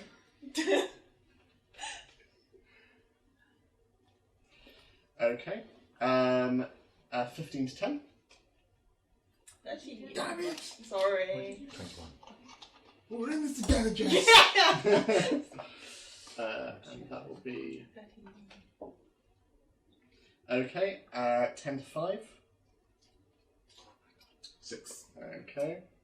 Get up the spell. And I was 5 about where 6 to was, 1. between 10 and 5. Okay, so top of the round, Zini, what are you doing as you are faced with numerous tentacles and some boneless legs slowly coming up over the edges of the Juliet?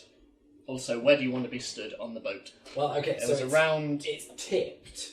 It is now So it's starting now- So I dug in my claws to stop myself like sliding down the deck. to... Okay, sure thing. Did the gnome? Is he okay? He's back in the water. I pulled him up, he's sliding past me. No! He does okay. As he slides off in this direction, he manages to catch the mast, and you hear this distinct... And as you look across, still digging in, you see that he is now unconscious. He is sort of against the mast, but he is unconscious. Okay. So you would be around here-ish, Okay. probably. Cool. So first of all, I say shit, and As then this is going, I am just going to pop where the tentacles are. oh god, okay. Just. You won't fight at sea, he said. You'll be fine, he said. There's not going to be a kraken, he said. I mean, it could be a squid. It could, but still, they're quite Fantasy. krakeny. Well, he said there might not be, there won't be a kraken. No, Billy, don't I give am- him ideas. I'm mean, but I'm not quite that mean. Okay, there we go. Okay, so I swear, and then say this would be the time where a group name would be really useful, and then I take one of my special arrows Okay, and shoot it at the tentacle across the way. this one. Yeah. Okay, make an attack roll for me, please. Okay.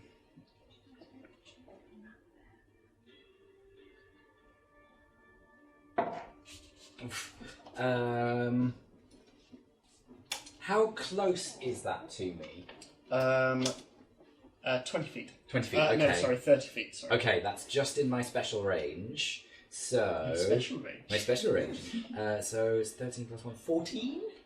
It misses, Fuck! unfortunately. Wasted an arrow. As this arrow sort of flies through the Well, air, but I lit the fuse, so it does go off. it does go off. Ooh, okay. So Because it's a 10-foot radius, so they have to make a dex save to avoid the explosion. So the arrow doesn't hit, yes. but the explosion might. So as you light the fuse and this small pouch attached to the end of the arrow slowly starts to heat up and you let it loose, it does go wide. And then in the air, lighting up the entire deck of the ship, there is just this... And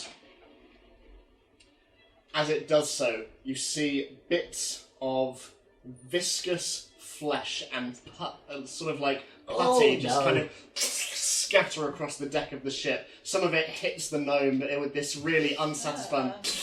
how much damage will that It's be? 2d6. Okay. 6. 10 fire damage. Okay. You see bone. You've seen fish spines before, and it's like a giant version of that with bits of what look to be interconnected bones and sort of splints coming off it. As it does so, this tentacle seems to spiral in on itself and just descend down into the water. It's a Zelda fight, and I'm here for it. Okay, do you want to do anything else to it? I just yelled, run, take a gun! So, Ariana, now you'll go. You are down, you're sort of, so these are the stairs up, so you are probably around there-ish under the hull. We all stay downstairs. I'm sure it's fine. I'd like to go back up. Okay, cool. So you can, 1, 2, you can probably make it to around there-ish, or anywhere around there. I presume I see one of the tentacles. Don't put yourself on that. Yeah. So around, yeah.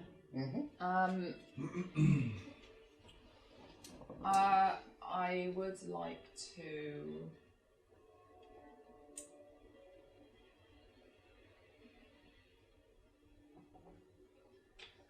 cast magic weapon Okay. on my scimitars. Okay. So that I gain +1 bonus to attacks and damage. Okay, cool. rolls.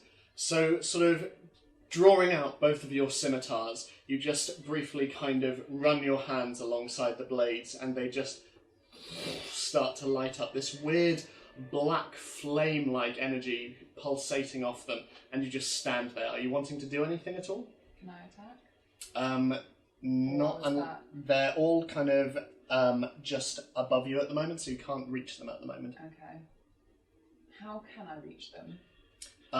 You can lean over the railing and try and attack them. At the moment, they're all just kind of like... Some of them were on the ship, but they've now sort of risen back up. But so they're all around. You can either jump at them, but you can't reach them at the moment. So I'll stay where I am. okay, sure thing. I forgot I have 2 attacks. Okay. I'm happy to not take it because it's my fault that I forgot.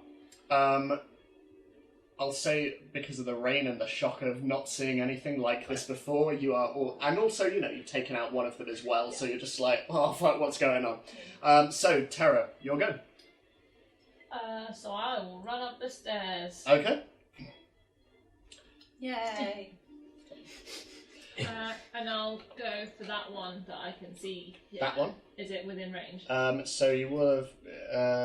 it would have been... You can probably get to just about there. I'll use my thing. I'll dash with my bonus action. Okay, cool. Cunning action, then. That's what it's called. Oh, there's also a sailor there. Mm-hmm. Oh, and one in the crow's And one in the crow's nest. Where's the tweet? Do we have anything for the gnome? The gnome is around there. I'll put Thank you. that there for you. Yeah. And then I'll hit him with my sword. Okay, go for it. My sword. Just one. 19. Literally. 19. 19. That hits. Roll for damage.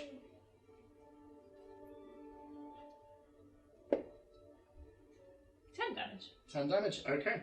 So, as you swing your sword, the wind and the rain like blistering against you, you seem somehow manage to just clear through it, and this sort of vaguely translucent flesh just peels back, and arterial ink just sprays all over you. I need you to make a constitution check for me, please. Check or saving throw? Saving throw, sorry. Pasta. Nah.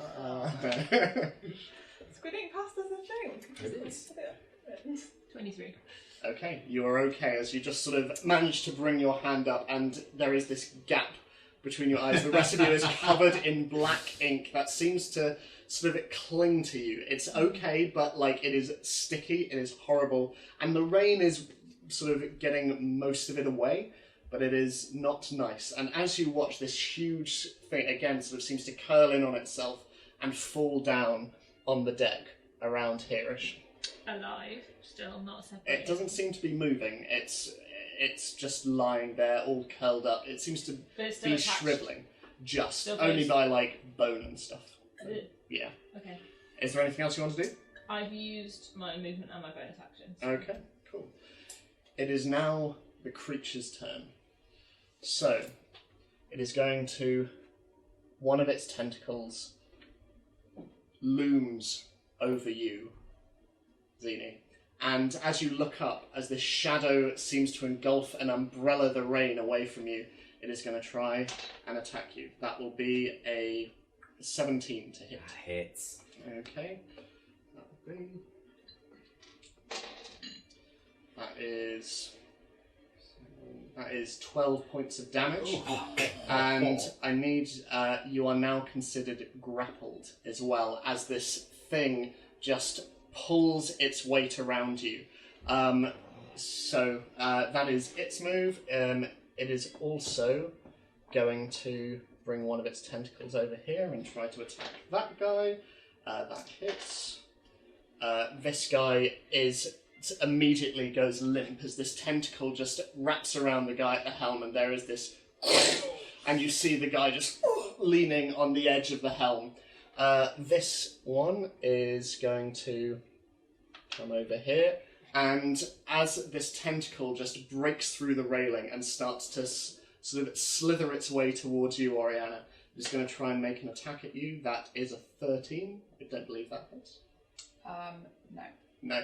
So this thing sort of swipes at you, but you just dodge to the side, and you can see the deck give way a little bit. And underneath Dalafar, you look up and you see this as well, as this heavy shadow just above you. Rudigan is there, just going, looking up. And Terra, next to you, as the tentacle seems to convulse and stretch in weird ways, you notice something odd about the tentacle. Sort of imprinted into the underside of it, there is a humanoid figure. Rags, these weird sickly barnacles, creating this weird hunchback, and milky white eyes, and a rusted sword through its ribcage. It's bootstrapped down. Through its ribcage, like that way. That way, yeah. Okay, not attaching And it to the tentacle. as the tentacle continues to writhe, and this figure just starts peeling, and these stringy bits of ink just connecting it to the back of the tentacle and its spine, sort of like stretched putty, as this thing slowly walks out, and as it just looks at you, and it's going to try and attack you. That will be 19 to hit. Yeah. Okay. Stuff. I'm staying down below. That's seven points of damage, and I need you to make a Constitution check for me, please.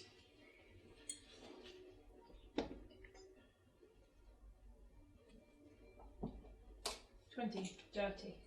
Okay. You are fine as this rusted blade goes past your chest, and you can feel it is old metal. You can feel flecks of it sort of catching your skin. You sort of dive out the way, and part of your cloak rips off as this thing lumbers past you. It is now Dalafar. It is your go. Oh no, sorry, it's my Scarlett's go. go. Yeah. Yeah. Sorry. I mean, I'm fine. I don't want to get. I'm staying in my house. Okay, I would like to go up, but I think I will sort of stay kind of on the stairs. Okay, sure. Like a little bit down, sort of peeking my head out there. So just behind you, you Yeah. can see a large tentacle trying to slam Yeah. at Ariana, Yeah. and in front of you, Yeah. you could see Terra sort of dodging attacks from this strange, sort of skeletal husk of a Yeah. human being. That looks It's a super fun time. Yeah, I would assume that's why we want to sort of closer, and that tentacle is therefore probably more likely to lash out at me. Yeah. I would like, I take a piece of ship's biscuit, and then Many uses. I use catapult. So essentially, I throw it and like hit it with my wooden spoon. I mean, it is the hardest thing alive. So.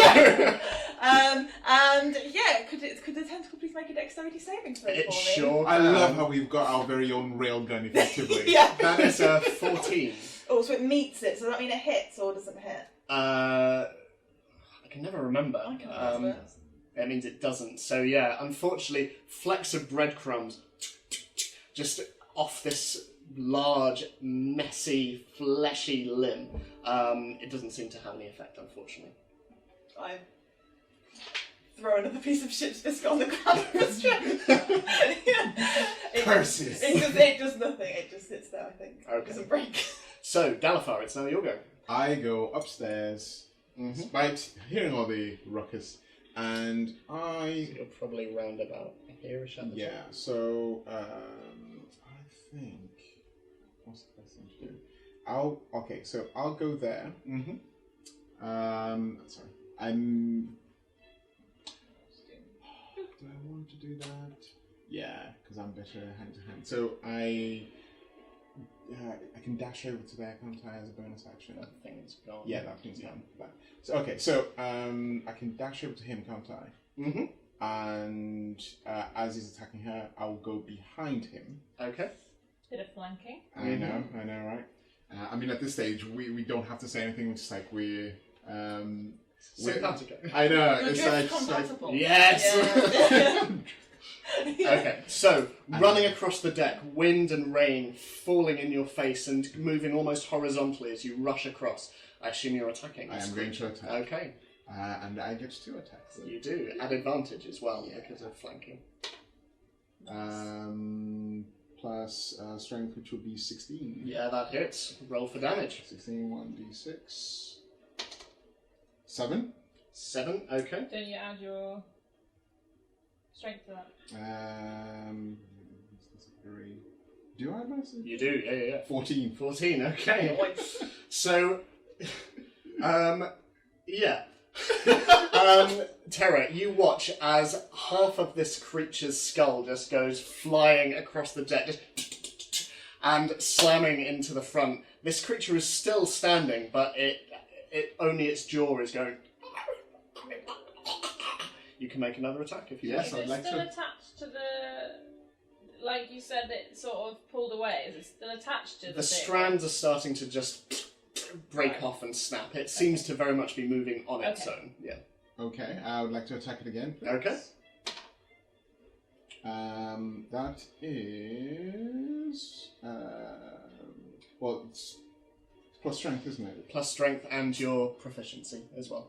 I mean, it's 17. Okay, yeah, Yeah. that hits. Yeah, it's just plus 7 to that. Plus 7. Yeah. So that. That hits, yeah. Yeah. Roll for damage. I mean, you've got a plus. 11. Okay. So, with your first blow, the head goes, and with your next, it just bisects in the middle, and barnacles scatter all over the deck as this thing just... And you guys kind of have a moment of... And the rain and the creature are still moving. As this is going on, you hear noises from the stairs, and running up behind you and then past you, a number of sailors start to run out. And they all look faintly terrified. They're looking at this creature, and one of them is like, I told you it was a bad omen! And you see Davy there, his shirt spread apart, the crude tattoo of Juliet on his chest, and he goes, oh, I always wanted a squid! And he starts charging out. This guy is Don't gonna worry about that boy. try and... Something wrong with him. There really and is. these guys are gonna... I just sort of look over and just go. Yeah. These guys are all just going to kind of vaguely flank the ship. A lot of them are just over the railing, just waiting for the next thing. This one is going to try and attack the one that's holding you, Zini. He doesn't succeed, unfortunately. He just... and... So, as one of the sailors runs forward and slices at the tentacle holding you, Zini, his sword... doesn't it makes contact, but ink just splurts all over him, and suddenly he's just looking around, and he seems to not really be able to see it, and he's like pouring at this ink, and it's kind of coming off, but he seems to now just be walking around wildly. This one is going to try and attack the one that's trying to attack you, and he hits, and that will be...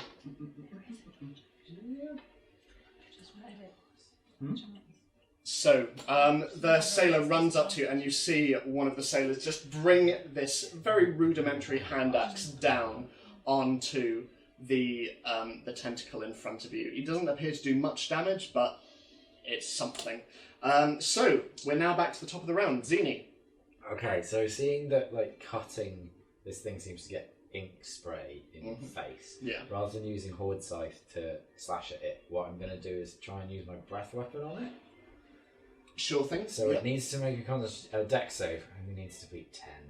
Okay. So it might not do it, but... I would say, yeah. So, that is a 9. Okay, I mean, it would take half damage, but it takes full damage, so that's 3d6. 3d6, Oh, okay. nice. So it's half lightning, half acid. Okay. So it's 4, 8. That fell off. 11. Yeah, so 5 points of lightning, 6 points of acid. As I just go.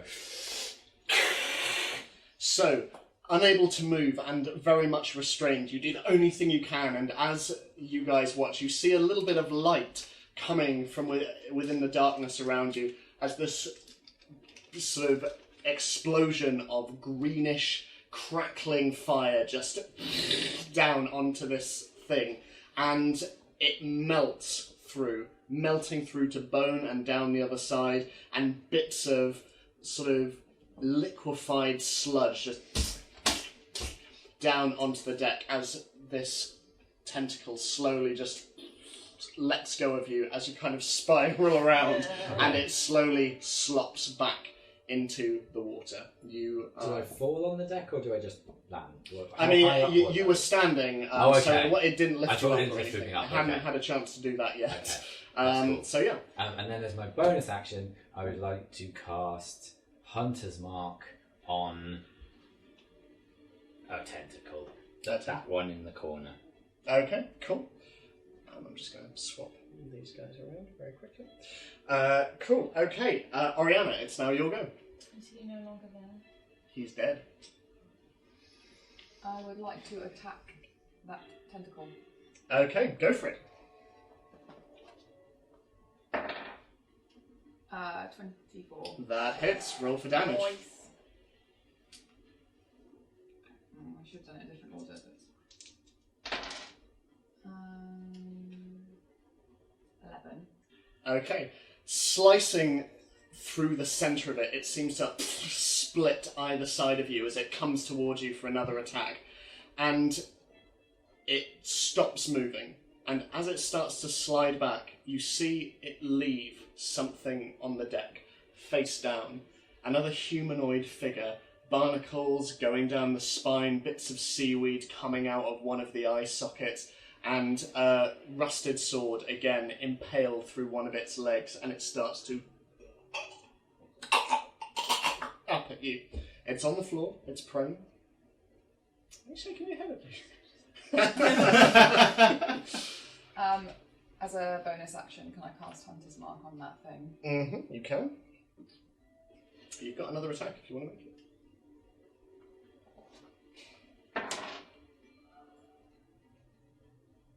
It's prone though. Oh yeah, at advantage. You can reroll. Oh, I forgot that I was supposed to add 1 to my attack, but... yes, 20. Okay, yeah, that hits. That hits. Oh my God. God for advantage. Do I add my... You add your to that strength one? to that, okay. yeah. And then I have the magic weapon as well, so it's +1, so it's 8. 8, okay, 8 points of damage. So... Did you do your Hunter's Mark as well? Because you just put it... Oh no, I didn't.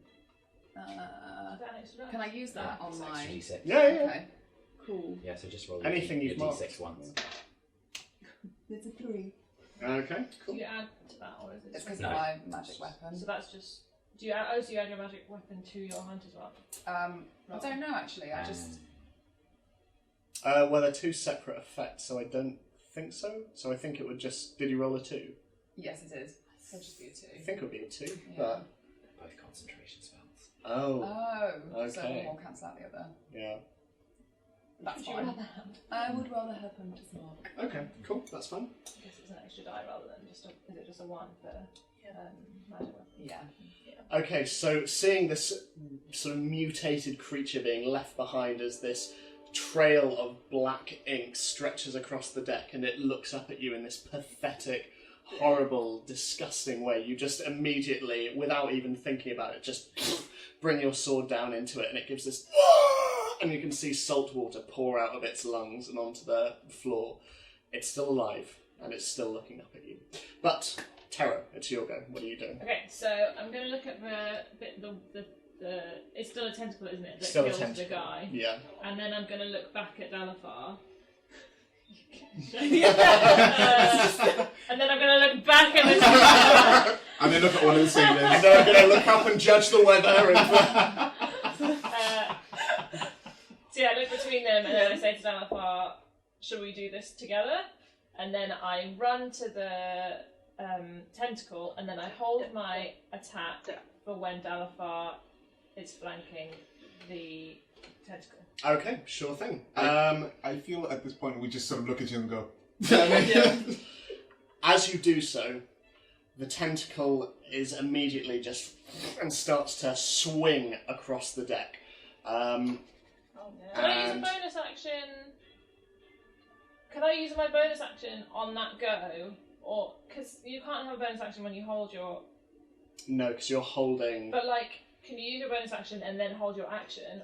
Yeah, You yeah. can't you hold can your do that. action and then also do a bonus action that time, can No, you can... So you can I can... do a bonus first? Yeah, yeah. Oh, can I just do my whatever it is. Stone skin? thing? Yeah.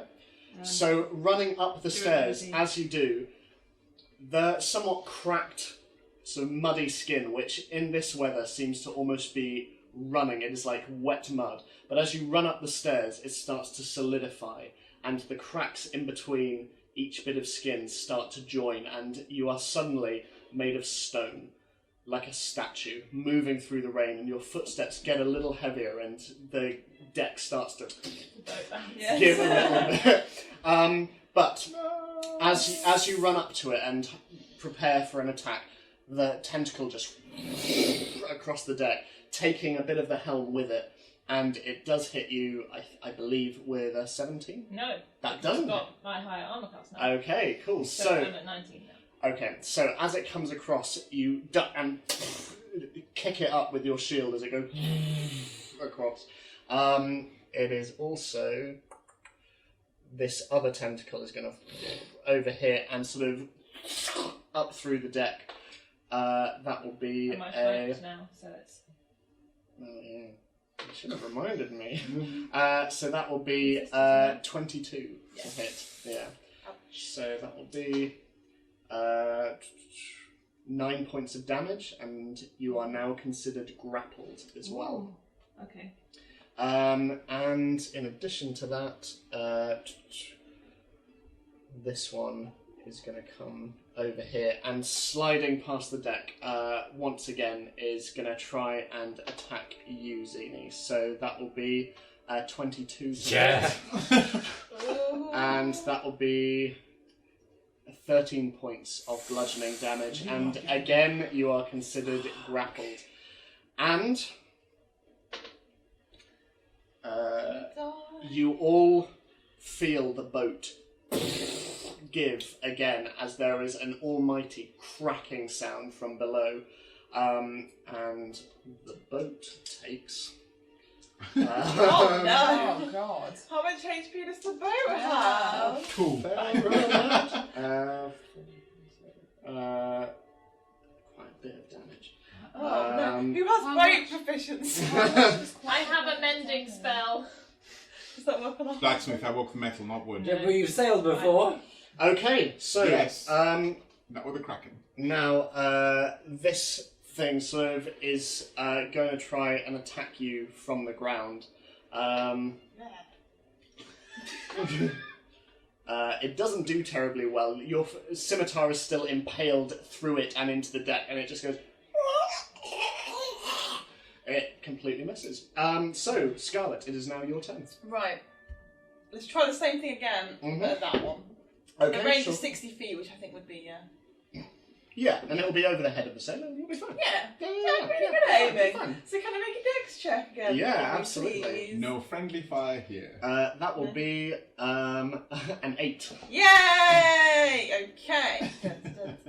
Wait, no, it's D8, not D6. There we go. 4. 2. It's not going well. 3. 8.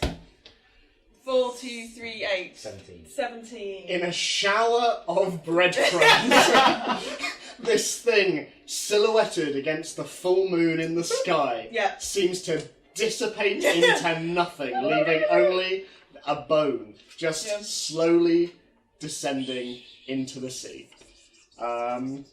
That tentacle is gone. Yeah. Wonderful. So, you want to do anything else at all? I don't think I really can. I don't have bonus actions really as a Okay. squishy wizard. And- I would just A squishy lethal a wizard. squishy lethal wizard.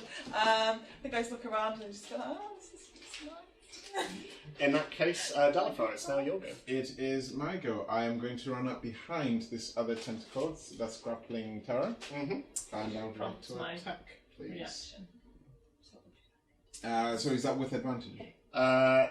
You Because I'm... Oh no, because I'm. Yeah, no, it technically isn't flanked because it is holding Terra Sure, currently, so okay. it's just a straight attack roll. A straight attack roll.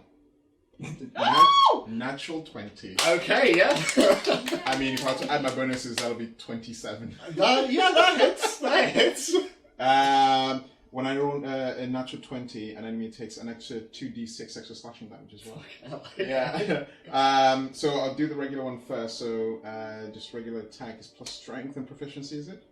Well, sorry, you need sorry. to roll a damage for that attack first. Okay, sorry. Well, because it's a Yeah, that was natural 6. 20, you double the dice. You double the that- dice. That Yeah. dice, yeah. Just the first one. Yeah. So for damage, it's the roll plus strength. Mm-hmm. Where does proficiency come in? Is it just when That's just when you're attacking. Okay. Damage is just strength. So 11 I mean, But you double that dice because you got the natural So it's 20. to 12 12 plus 7. seven. It's 19. so sort of bringing your axe up with this almighty cry to the wind. But then roll the 2d6 just to see how much Oh, damage sure. you did. I mean, yeah, That's a the D8, extra, mate. the extra 2. Oh, sorry, yeah. Extra 2d6. That's a 6. That's a 5. 11 Wow. plus 27. Okay. So 30. So, bringing your axe down with this almighty, like, Beowulf-like cry, "Ah!" it sort of, and half this tentacle just goes, arterial spray flying everywhere as it just back into the water. As I jump up, I would just like there to be like a thunderstrike right behind me. Terry, you look as this crazed dwarf stood there with his axe, lightning all around, just... you have another attack and some more movement as well, so... I do. Is there any way I can get behind this tentacle? I don't think there is. This one is fine. Yeah, you can get there. Yeah, so I'll get there and I'll make another attack. Okay. So now it will be So- flanked. Do you want to attack after? I'll go after you. Okay. It'll be flanked now. Yes, it will. So you've got advantage on your... Yeah. That's a 4. That's a 1. Oh no! Oh, no. So neither hits. No, it'll be plus strength proficiency, which is 10, so that'll be 14. Doesn't hit, unfortunately. Sorry. But this does prompt your action, Terra, so you can attack. And it's advantage. So. Mm-hmm. I mean, I think it's just because Dalfa's just pumped full of adrenaline. Yeah, you're just like... 24. That hits, yeah. Roll for And I damage. get an extra d6. That's good. That's good. He's good. Yes, it's really good. Oh. Okay.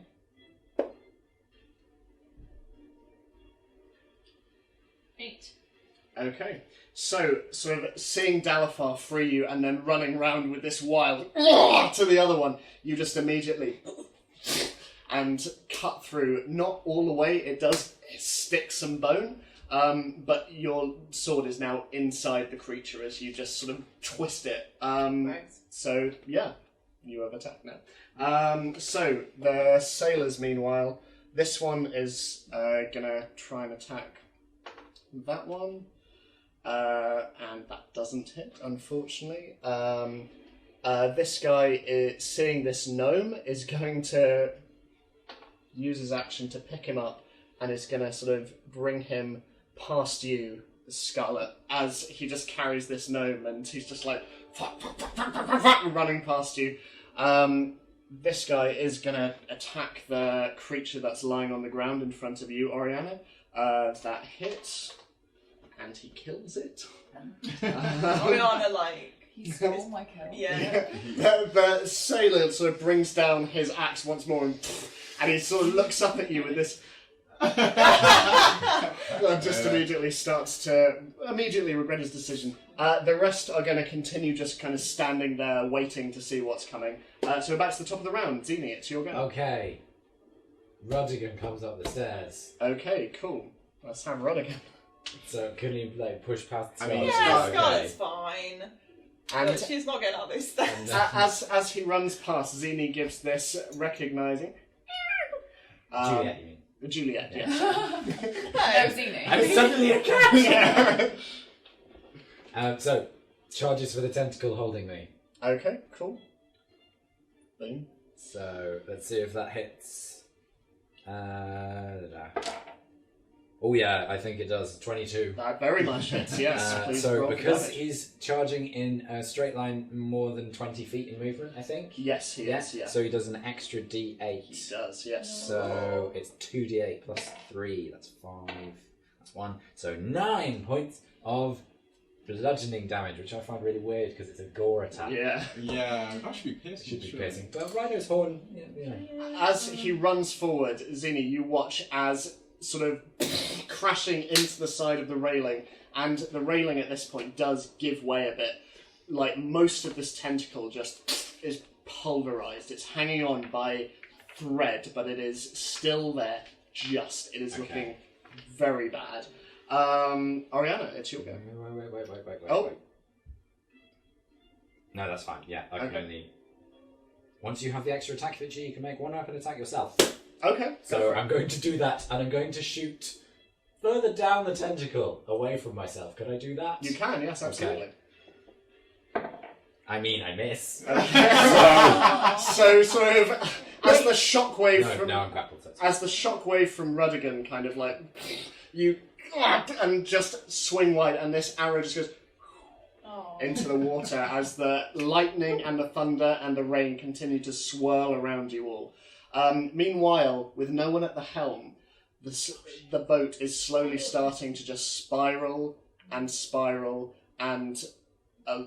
as it moves up the waves, you can all feel it as it's moving up and down and up and down. So, Ariana, it's your go. I'd like to transfer my hunter's mark to this guy. Mm-hmm. And get as close as I can. Okay, sure thing. Okay, so rushing across, your purple tail whipping behind you as you run, and both of your swords, proper like Naruto running. Just like, it is just in front of you, just curling over the railing, so you can make an attack if you like. Oh shit.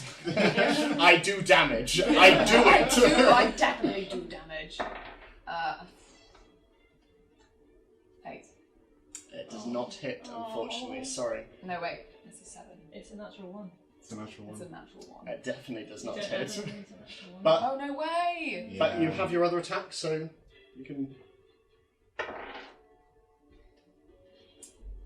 10. Doesn't hit, unfortunately, as you just. These large tentacles, despite their size, and they are girthy, around sort of. They're very girthy, they're thick with 2 C's. So good. They are nevertheless very, very agile, and as you just. It is still.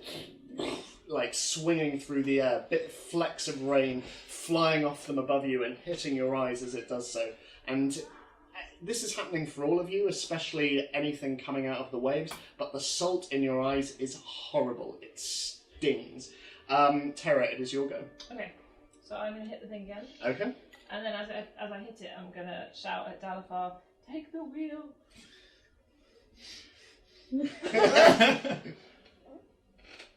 Oh, it's advantage, isn't it? 'Cause it's fine. Mm-hmm. One more.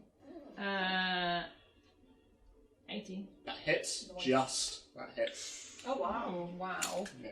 We've all been rolling okay then. So. Yeah. Yeah, not that high level. And me.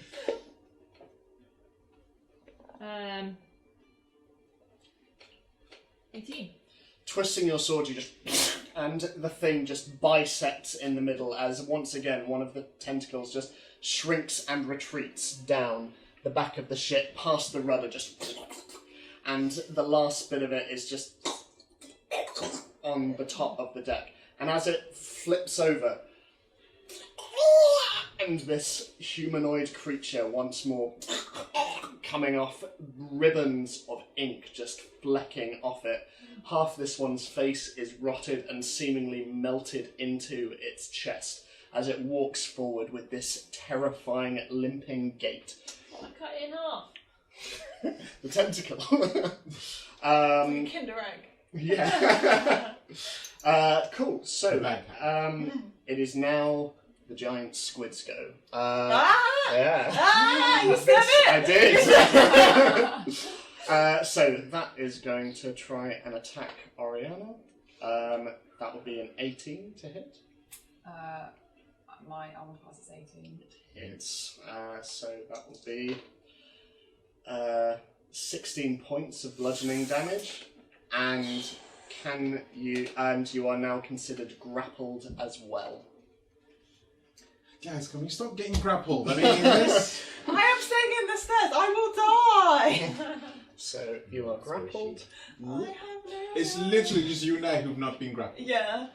You are still I grappled. like to imagine my head's just poking out. It's like... Zini, the remnants of this tentacle still around you. You feel the edge of the railing against your back, and suddenly your world turns upside down as you just fall back, and you find yourself pulled over the side and into the water. And As I go in, I just go, I hate the sea! As you splash in and you look around, bearing in mind you don't have dark vision, everything is black. But every so often, in the distance, you see this large, sort of shell-like shape just moving ever so slightly. And it seems to be moving back towards the boat. I have a question. Yes. If squids, fantasy squids, Fancy, like fancy you geese. know, have their tentacles around the boat, Mm-hmm. but their bodies are under the water. So how do they see to like attack? Random. They're just so random, you know? there is a certain amount of disbelievability. Look, okay. Yeah. this is a squid of zombies in it. Maybe the zombies can see out of it. Yeah. And they're Oh like, God, it's don't like say a that. hive mind. Yeah. Dang. Don't Yeah. go that far. Slightly to the left. Bit left. So, as you watch under the connected, water, yeah. you see this massive creature once again contact the boat. Ooh. Okay. Sorry, I'm just doing maths, and I should be better at this by now. There we go. And you can see through the light of the lightning just bits of wood kind of starting to give on the boat. Also, this one is going to slither across and try and attack that sailor. Natural 20, it does so. Oh. And this guy, proper Wilhelm scream, "Ah!" off the side as he just cracks in half, just flying off the edge. It Meanwhile, wasn't Davy. it wasn't Okay. Davy. Oh, Davy thank appears God. to be okay. Was Davy. it Adam, the guy who's really Superstitious. Superstitious. Yeah. No, Davy is currently in the crow's nest, just like, oh my god! So he came out and then went up on the No, he was Oh, I already. thought you described him coming out and Yeah. having his Yeah, tattoo you did, out. yeah. No, that's Davy. No. Yeah, but So, yeah, Oh, wait, no, Adam, sorry, wait. Adam's in the crow's Adam's nest. in the crow's Superstitious Yeah. Adam is in the crow's Yeah. nest. Adam's in the Tattoo crow's Davy. Tattoo Davy is Right here, Yes, we're ready. Superstitious Adam. right next to Zini, who has just gone out the boat. And that is Fearful Fred. Terrified Terry. Terrified. This guy really likes ballroom dancing. Oh wait, no. Davy. The film or the activity? So Why meanwhile, not both? the skeletal creature in front of you. Ooh, I'm going to need to plug my laptop in. The skeletal creature in front of you just sort of goes for you and completely misses and sort of lands over the railing, just like looking around for you. Just that's all it can do. Scarlett, it's your go. Do you want to plug? It's okay. I've got one over here. I mean, What would you like to do? I mean, I'm just going to passport again. Like that seems like a solid strategy. I Just getting out all your coins. Just get, just like- no, man, when I have more ship's biscuit, look, this is good. Ship's Biscuit is doing the business. I have a theme for this boat journey, and we're not going to go away from this theme. So Don't unplug the fan. I'll plug it back in. I'll plug it back in. And so it'll be another deck saving throw. Another dex saving throw Yeah. for the giant squid. That will be a 15. Yeah, it's... Oh, I'm sorry. Sorry, that's alright. I'll live. Well, For now. So how far... Wait, are these 5 feet? Yes, they are. I think I'll probably go... I can't do anything anyway. I think I'll go over to where Zini is. Okay. Just was. The kind of where Zini is to potentially offer aid in. Because I don't think I could do... The spell was my action. Okay. I can yeah. speak as a bonus action. Yes. And I've moved. But I couldn't throw rope or anything down. Or use No, another I'd spell say that because would that be an wouldn't be action. under the action. Yeah. Yes, that's fair enough. But I just moved closer to be of help in a future time. Okay, sure Yes. thing. Delphar, it's now your go. What to do? Moral dilemma. Hit the thing or steer the boat. Or steer the thing and hit the boat. Wait. Right. Okay. So what I'm going to do is as a bonus. Oh, can I do it? Yeah. Okay. I'll use my bonus action to shout to Davy to take the wheel. Because Davy is where? He's here. He's isn't here, he? yeah. Okay. And then I'll run over to where Zini was, and as an action, jump over the side. Okay. So where are you jumping off, sir? Here. Here. Okay. So diving into the water, you are suddenly met with blackness, occasionally illuminated from the lightning above, and you can see a large creature in the depths. I also want you to make a perception check for me, please. I'm getting deja vu from something that wasn't recorded, so nobody Perception. will know what happened. 8. 8. Okay. It's not great. It is dark. You are, however, right next to a tentacle. It looks rough. Dark vision. Yeah, you have dark vision. So, Okay. and you can see it moving past you, and as it does, you see a shape in its grasp. You can't see what it is, but you can see something slowly being pulled past you. I can't do anything else. I've used my bonus action and my action. What else can I do? I can't attack it. What was your action, sorry? Jumping over the No. No, that's just movement. That's just so movement. you're okay. Great. I mean, I can't swing my axe. You can attack at disadvantage. Because I you're will in the attack at water. disadvantage, Yeah. please. I mean, it is plus 10, 15. 15. That Roll again. doesn't. See if you. Oh, yes, of course, yeah. I mean, that's the 14. Doesn't hit, unfortunately. Bollocks. Sorry. Oh. So as you just sort of unaccustomed as you are to fighting in water, Yeah. your blade just moves slowly through and just misses as the tentacle slowly moves past you. It is now the sailor's go. I get 2 attacks. Oh yes, of course you do. I mean, please stay above that. Please stay above that. Oh. 12. In total. I mean, yeah. Yeah. Okay. It doesn't hit, unfortunately. You move through again. I first rolled an 18. Oh no. Damn it! What? So what did you roll the second time? 12. Well, you actually. Oh, sorry, no. It was 2, sorry. It was Oh, 2 okay, seconds. right, Second okay. time up. Great. So it's now the sailors. This guy is going to run over to that tentacle to try and avenge his dead buddy, and he hits. Oh. For... Fearful Fred. Okay. Terrified Terry's fine though, right? Terrified Toad's fine for now. Great. That was Terrified Toad's avenging its And meanwhile, Davy, as Rudigan stands next to him, Davy just seeing his fellow his dwarven fellow jump in, is just going to look down and go, "Only live once!" and jumps in as well. I told Dave to take the Oh, wheel. you did? Yeah, Oh, sorry. I did shout My to bad. take Okay. the He wheel. says you only live once and goes to take Sorry, the wheel. you only live once. I'm going to steer the boat. Yeah. Sorry, I was dealing with tech when you were saying that. So, Cool. he takes the wheel and holds that.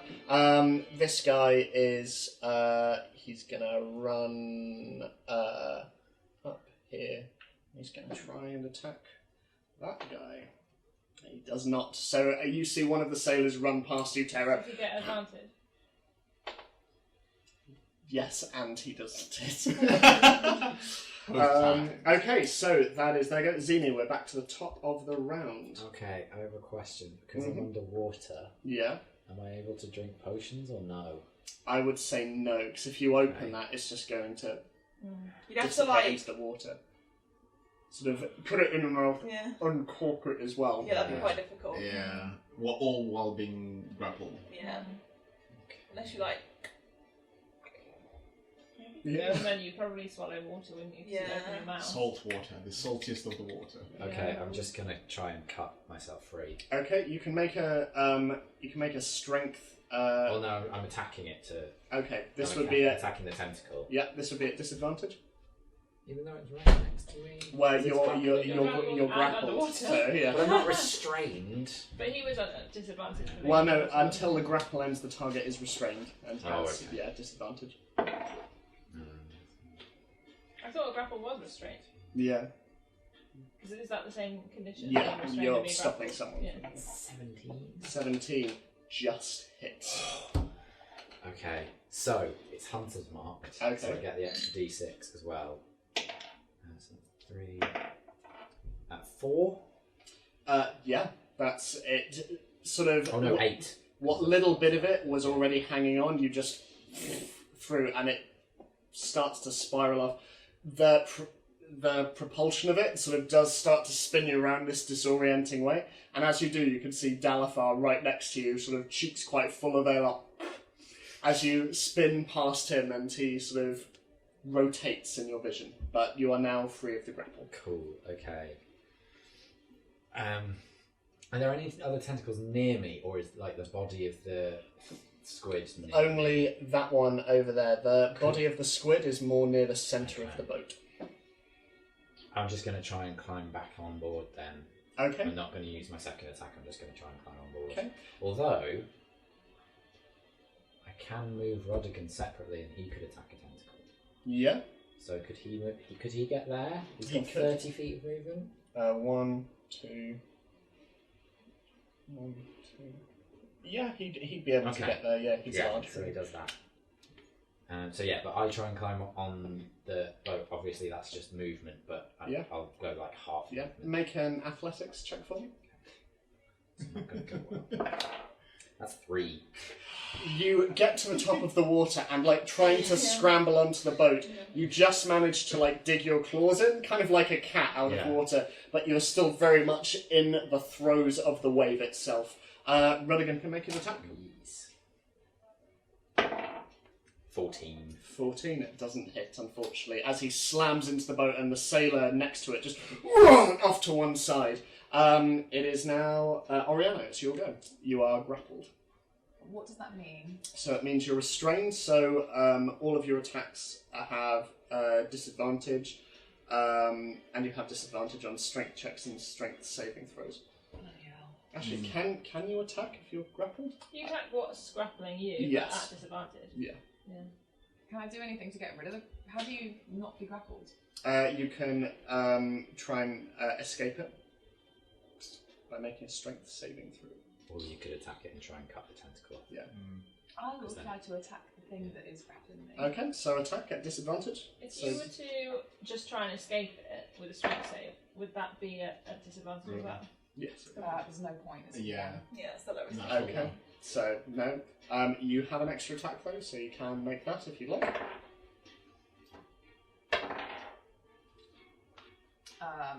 That's 13. No, that doesn't hit, unfortunately. So you struggle as you feel the breath just go out of you as this thing just slowly starts to constrict, and you can feel it start to pull you. Terra, it is your go. I'll hit the thing. Okay, The blue you hit thing. you hit the The guy. undead creature thing. Yes. With advantage for this fight. Yep. 16. 16. That hits. Yep. Oh no, sorry, 17.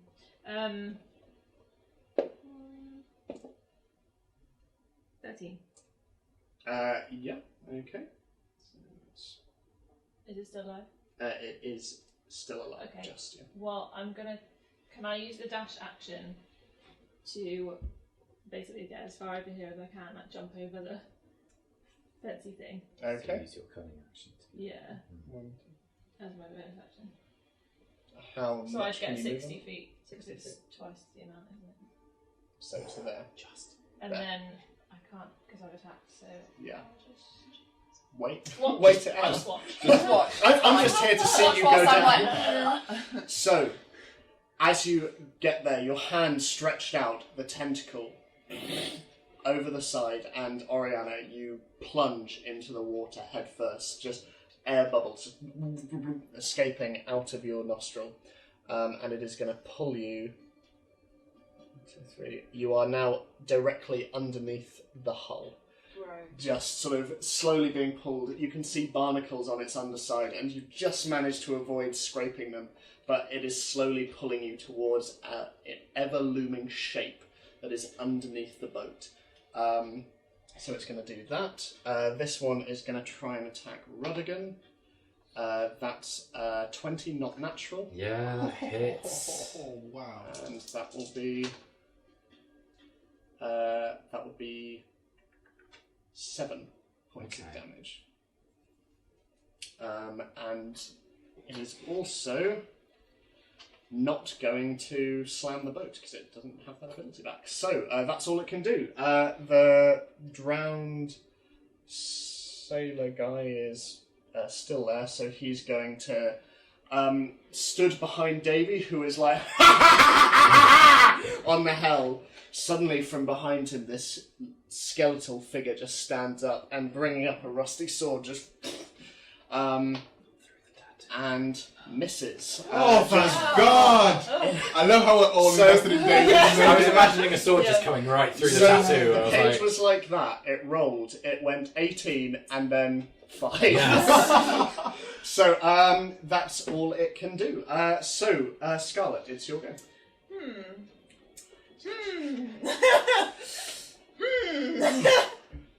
I assume I saw everything that went on with Oriana. Yes. Yes. So I think I shouted out to those two. I'm like, Ariana's been sucked underneath. I mean, you're. I'm still Oh, underwater. you're still You're underwater. So I saw.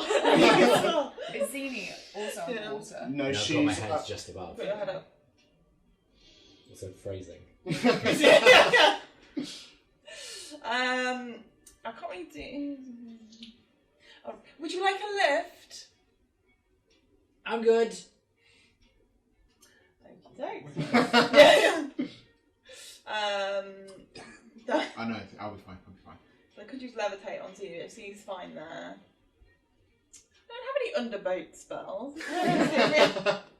Oh, yeah, so A they real don't- issue. Edge doesn't allow underboat. Unfortunately. Yeah. He doesn't have with And it's equal overboard. okay. Lesser known song, but alone. I'm gonna.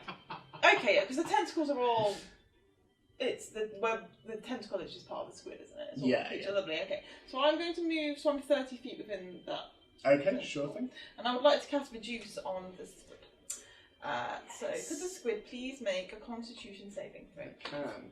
That is a 15. For fuck's sake. Okay. Oh, Nothing happens. You see as this thing just kind of like shudders a little bit, and then it seems to spasm back into itself and just continue. I as it just was. throw another bit of shit to the sky.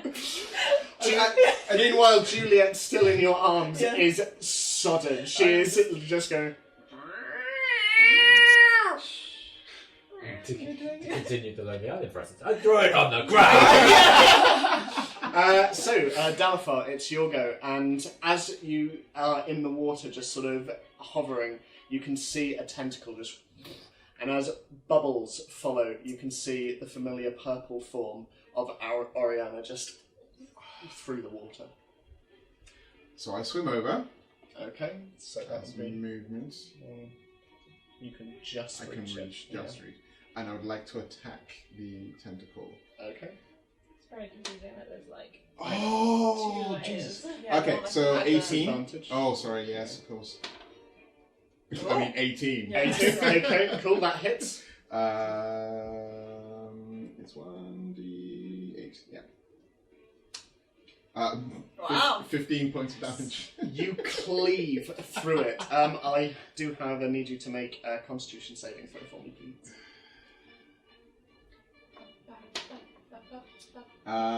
It is 13. 13. You fail, unfortunately. As black ink spreads out throughout, you are considered blind for the next 4 minutes. You cannot see. 4 minutes? 4 minutes. It's a D4 and another 4. So as you do so, you can feel the tentacle give, but you are immediately unable to see anything. So yeah, do you want to do anything else? I mean... Is the fact... So he's blind because there's ink all around him? Is that why? Yeah. It's not because it went in his eyes, it's because it's in the water. Yes. Okay. Yeah. And it's, It's got into my eyes, yeah. Yeah, okay. It's got into my eyes. I was just thinking, doesn't the water wash it away? And I was like, no, it's literally in the It's water. everywhere. I use my bonus action to touch the sending stone. And... Yeah, no. Still, but... I touch the sending stone to tell you that there is a creature directly beneath the boat, and I am blind. That's what I can do. That's literally all I can do. Okay. Cool. So it's now the sailor's go. This guy is going to attack the one next to Rudigan. He hits, and with one final swipe, the final tentacle just and falls to pieces on the ground. There are no more tentacles, and as the last ones, or the stumps thereof, are slowly going back into the water, Ariana, sort of floating there and shrugging bits of the tentacle off, you can still see the body of the creature, now sort of trying to move, and without its limbs is having difficulty, and it is sort of trying to move the stumps, but it seems to just be floating there. And it is moving towards the boat again. So, Zini, it is your go. Okay, so I've got my head above the water. Mm-hmm. Can I take my healing potion? Yes, you can. Okay, so I do that as my bonus action. Okay. So that's a 1, 3 plus 2, I think. Okay. So, 5. At least it's something. Okay. And then I take a small agate from my bag Mm-hmm. and I just hitch it between my eyes and then just tap it with my claw. Okay. And I cast dark vision. Okay, cool. So my eyes go like massive pupils. Yeah. So It's like I'm not I need looking to, I need for to battle angel. Yeah. Yeah, massive pupils, like glowing purplish stone between my eyes. Cool. Are you going anywhere? Or... I am going to take a breath and dive back underwater. Okay, sure thing. So I'm going to swim towards where the body of the thing was. It's round about here, Yeah. so if we use... Oh no. Don't use Rudigan. There we go. Yeah, but that's all I can do because dark vision's an action. So Okay, I've sure. used my movement, my bonus action. Ariana, it's your go. Guess you're no longer grappled. Yes. You're under the boat. So movement doesn't count as an action or a bonus action. No, movement is free, as is speaking. Okay. things like that. Yeah. I'll move over towards the creature. Okay. As you loom closer, you can see this large crustacean-like shell, and inside it, this fleshy kind of pulsating mass of flesh with black eyes either side and a snapping beak in the middle of it. And its black eyes, you can get no real sense of where it's looking, but the body is slowly moving. It is maybe twice your size, and it is slowly moving towards the Is boat. it like a nautilus? Yeah, kind of. Yeah. Okay. I would, and I don't have disadvantage or anything. You have disadvantage because it's underwater. Oh, okay. Let's see. Okay. Can I use Vow of if I use Vow of Enmity, it allows me to gain advantage on attack rolls. Mm-hmm. So would that cancel out the disadvantage, or would it give me advantage? It would, yeah. So it would just be Cancel it out. standard. But is Okay. Vow of Enmity verbal? No. No. Doesn't say. Well, I don't know actually. It should say on the cards. It's Yeah. not. It's, Oh, it's right, Just, oh, it's okay. one of my thingies. It's a good question, Ed.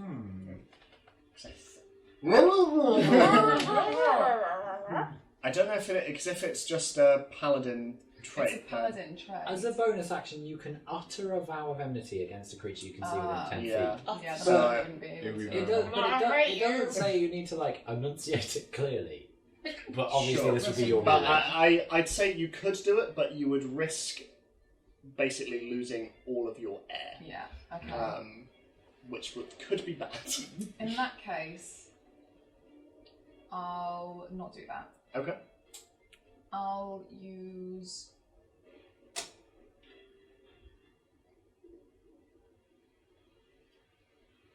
I'll just use. I'll do Hunter's Mark. Hunter's Mark. As my Okay. bonus action, Mhm. and I'll just attack. Okay. So roll at disadvantage.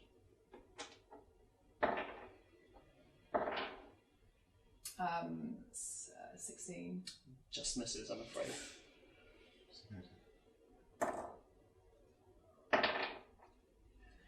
Yeah, that also misses. I'm sorry. So as you Ariana's a sw- poor fool today. as you swing through, again, just not used to how slow your blades are in the water, this thing continues to move back towards the boat. Terra, it's your go. Okay. I will.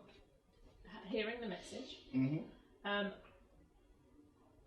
Presumably, I don't have my bag with me, but my sending stone was in my pocket. I mean, it's usually assumed that, like, you have, like, sort of rucksacks or, Okay, you know, well, I'll take my rucksack off. Okay. It's got like papers and stuff in there. Yeah. And then I'll jump in the water, Okay. One is just having a great and time. then I'll head in that direction. So, Scarlett's Do I about see stars. Dalifar Yeah, I know. away? you end up basically right next to him. But can I see him? Yeah, you It's can not see too him. inky then. No, like, most of it has sort of, like, spied away, and he is sort of, like, batting most of it away, but he's still very much feeling his way through the Still water. blind. Yeah. Does he look Full- like he's running out of breath? Not yet. Okay. No. I just pat him on the shoulder as I go. Past him, like, I'll be back. You see a very slow motion. I mean, you could pull me with you. What, towards the monster? Yeah, but it'd only slow it down. And yeah, I'll go to the monster. You'd have to. Well, I don't know if you can dash in the water. Can you? Well, How it much movement depends, am I because used? if you're... That's only like. It depends whether you think we're 10 good feet, isn't it? swimmers, Ed. Yeah. And also, 1, 2. I think it's similar to like difficult terrain, so movement is hard. It's halved, yeah. So if you dash, you'd move to your full normal movement. Okay, Yeah. I'll just do that. So you would end up around there then. Can you But- use your cunning action like once a turn? Yeah, That's just a ridiculous. bonus action. Are you sure? Yeah, That's 'cause- like 10 feet. That's well- 5 feet, right? 10, 20, so 30. Can I reach it? You can't, unfortunately, no. Or even with a dash? Even with a dash. No, I don't know what to do then. Really ranged. How long does the rounds take? 6 seconds. Oh my god, this is gonna be. Yeah. I am It's out. 40 rounds for you. I am out for this one, guys. Sorry. If I can't reach it, then I won't go that Okay. far. Do you want to hold an action? Well, it's not going to come near me, is it? So. Yeah. It's coming Which towards is- the boat. It's going towards the boat. Which So is which way? just up. But where am I? Is that going to get close to me? I don't know. It's an option if you wanted to hold an action just in case it comes near enough. No. Instead of doing that, I'll drag Dalifar back out towards where Zini is. So you'll end that would get you to around there-ish, Yeah. probably. Yeah. Are you allowing this to happen, Dalafar? Or... I mean, I don't. I didn't realise I had a choice in the matter.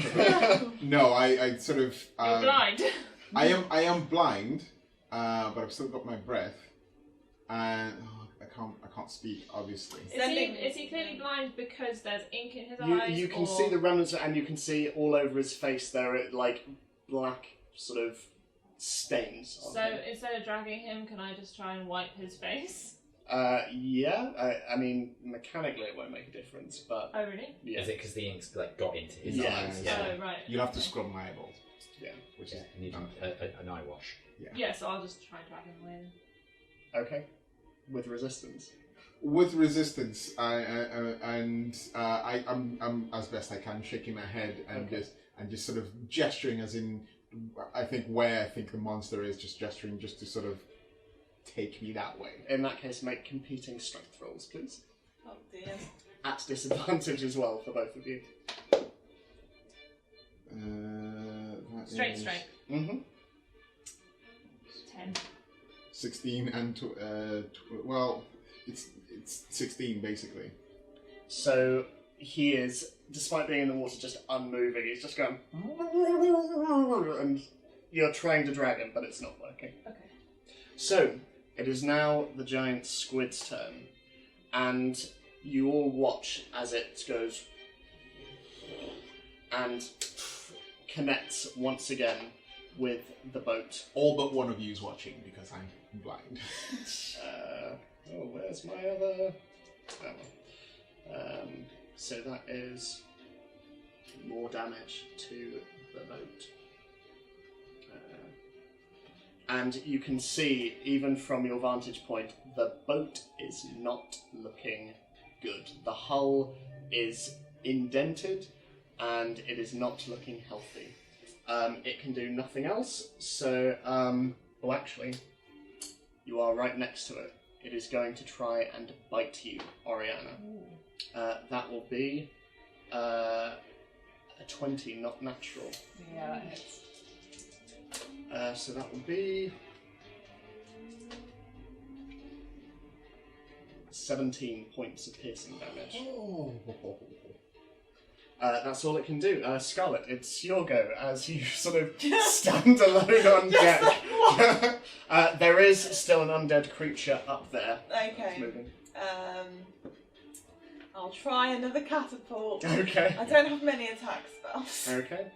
Especially So ones that dexterity involve check? Fire, yeah. So that's a 10. It will hit. Lovely. Okay. Okay. I crave biscuit. Yeah. 3, 4, which is 7, 1, which is 8, 8, which is 16.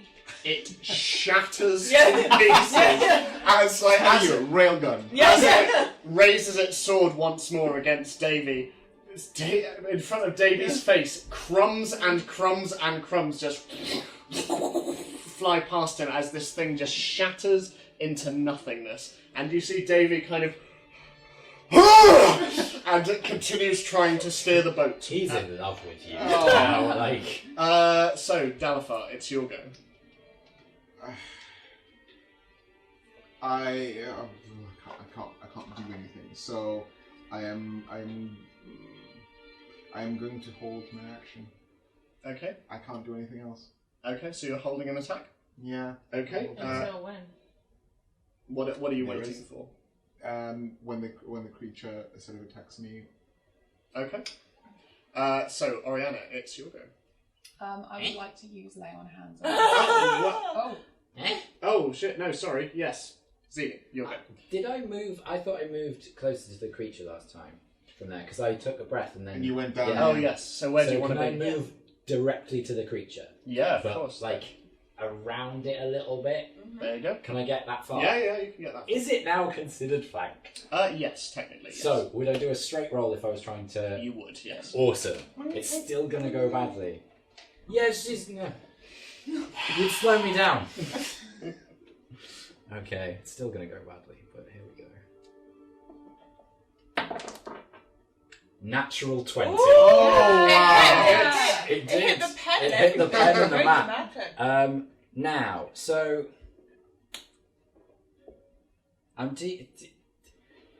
I have a question. So Yes. yeah, no, it's just on ranged attacks with this bow. Yeah. It's not on that. So okay, that's fine.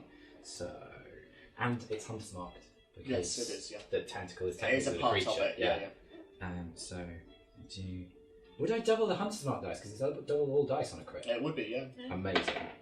That's a 1 to start Okay, with, so that's cool. good. This is going well. Slow you down, huh? And a 2. So that would be 2, 4, 6, plus 4, so 8 points Okay. of piercing damage. Okay, cool. So, that'll be... Cool, awesome. And then for my second attack, Mm-hmm. I miss.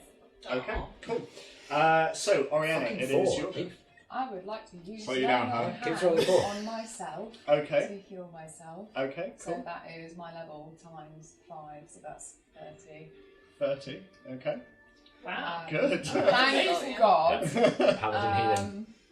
And can I use add your enemy? So I show my holy symbol. So the creature would need to make a charisma saving throw. You'd be surprised at how charismatic he's not charismatic. He's That's- known as the wildest. That's a natural 1 minus 1. Excellent. So, So, surprisingly charismatic, actually. Only minus so the creature is frightened and cannot move for a minute. 1. Okay, cool. Better than nothing.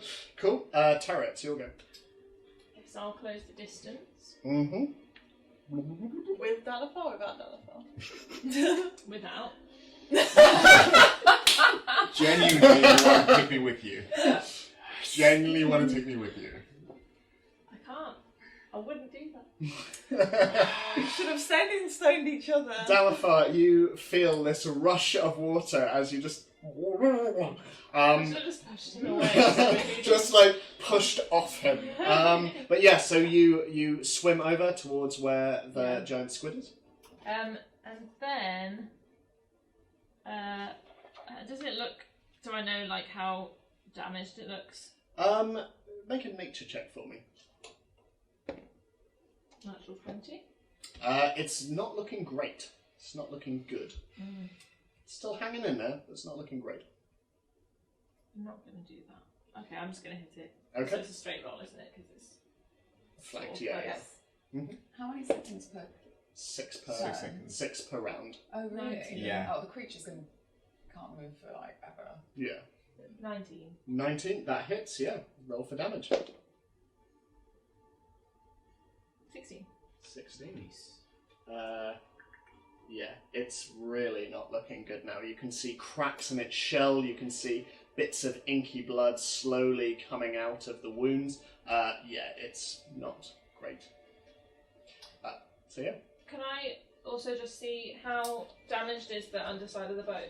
Yeah, it's fine. It's still in relatively good shape, but you can see there are indentations that will probably need some work at the soonest opportunity. Okay. Yeah. The squid is now going to try and attack Ariana because it's Yeah. Because it can't move. yeah. I think that's right. It's Like just that it can't Can't, move, isn't it? can attack but not But move. if it's frightened. it's frightened. I if can it's never know. Look at the frightened Ariana, it Oh, wait. might not be able It might to not be able to attack her, but it might be able to attack someone else. Yes. Well, it specifically says frightened and cannot move. Yeah.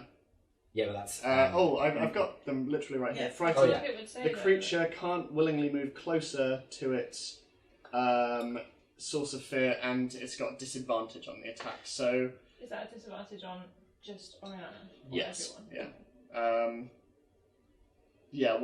on everything while the source of its fear is within line Yeah, of sight. so I can say, Oh, okay. So It's got big eyes. Ariana's in sight all the Yeah. All time. the time. That will be 22 to hit. unfortunately. Disadvantage. Jeez. Um, Yes. So Thank God I healed myself. Yeah, jeez. Yeah. so that will be What's the point in having that as a spell if it has no effect aside from? Well, but if he It rolls, does. if he rolls like a 19 and an 18, then that'll be 14 points of piercing damage. Yeah. And it's going to try and hit the boat again. Which it does. So it can just not move closer to her. Yeah. So it Yeah, moves but it's towards just kind of her. Okay. moving up.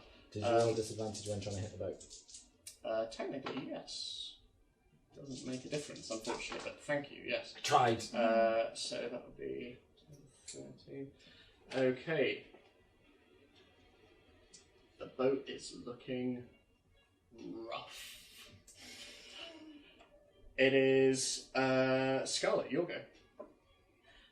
You've kind of been left alone with a very confused looking Rhino, a manic Davy on the helm, and several other sailors, and Adam just up in So the process. superstitious Adam is there. Yeah. I think that's terrified Terry. Yeah. Did we name this one? We can. What any? Is superstitious Adam just hiding in the crow's nest? He's Yeah, just he's kind just of up proper there. like, oh god, oh god, oh god, oh god. Charismatic Carol. That charismatic Carol, Yeah, that yeah. one ends so far. Yeah. You see, she's the competent one, so that's Yeah. She's like, oh, fucking no. yeah. Davy, So- stop cackling. Yeah. So she's having a great time. Okay, so I have no spells that can go through the hull of a ship. I am not jumping into the water like the rest of you. Juliet definitely doesn't want you to jump Juliet into does the not water. want to go into the water. I think I'm going to go below deck. Okay, sure thing. And I'm going to cast Prestidigitation on myself and Juliet, so we are clean. And then I'm very carefully going to fold up my bed sheets. So this goes downstairs. There are a number of other sailors who have stayed below deck just to make sure that the ship is okay and that the stock and all of the stuff they're Like I'm doing transporting. amazing, sweetie, and I'm just like gathering on. And they look at you, and there's a look between them as they're like, should we be fucking worried? It's fine. So, Dalify, it's your go.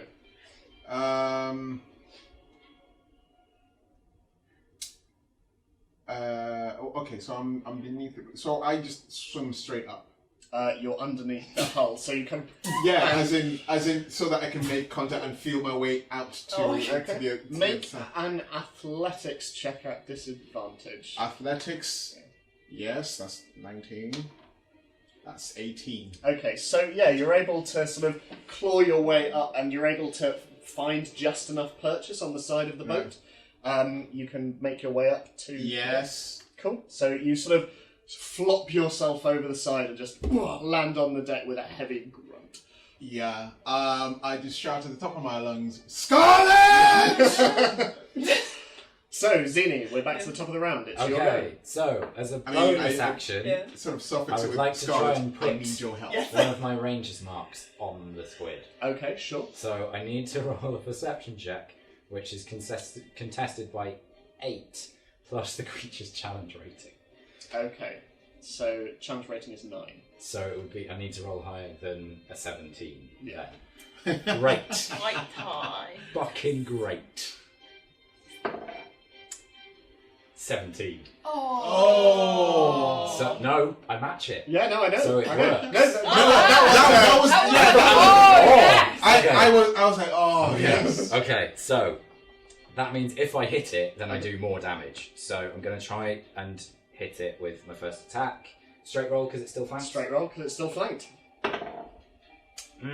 That's only 15. Doesn't so that hit, doesn't I'm afraid. hit. Second attack. That's better. 24. That Nice. hits, yes. So- Roll for damage. I do 1d6 for the blade.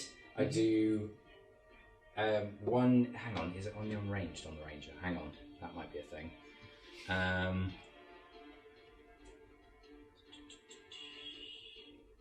Sorry. No, not a problem.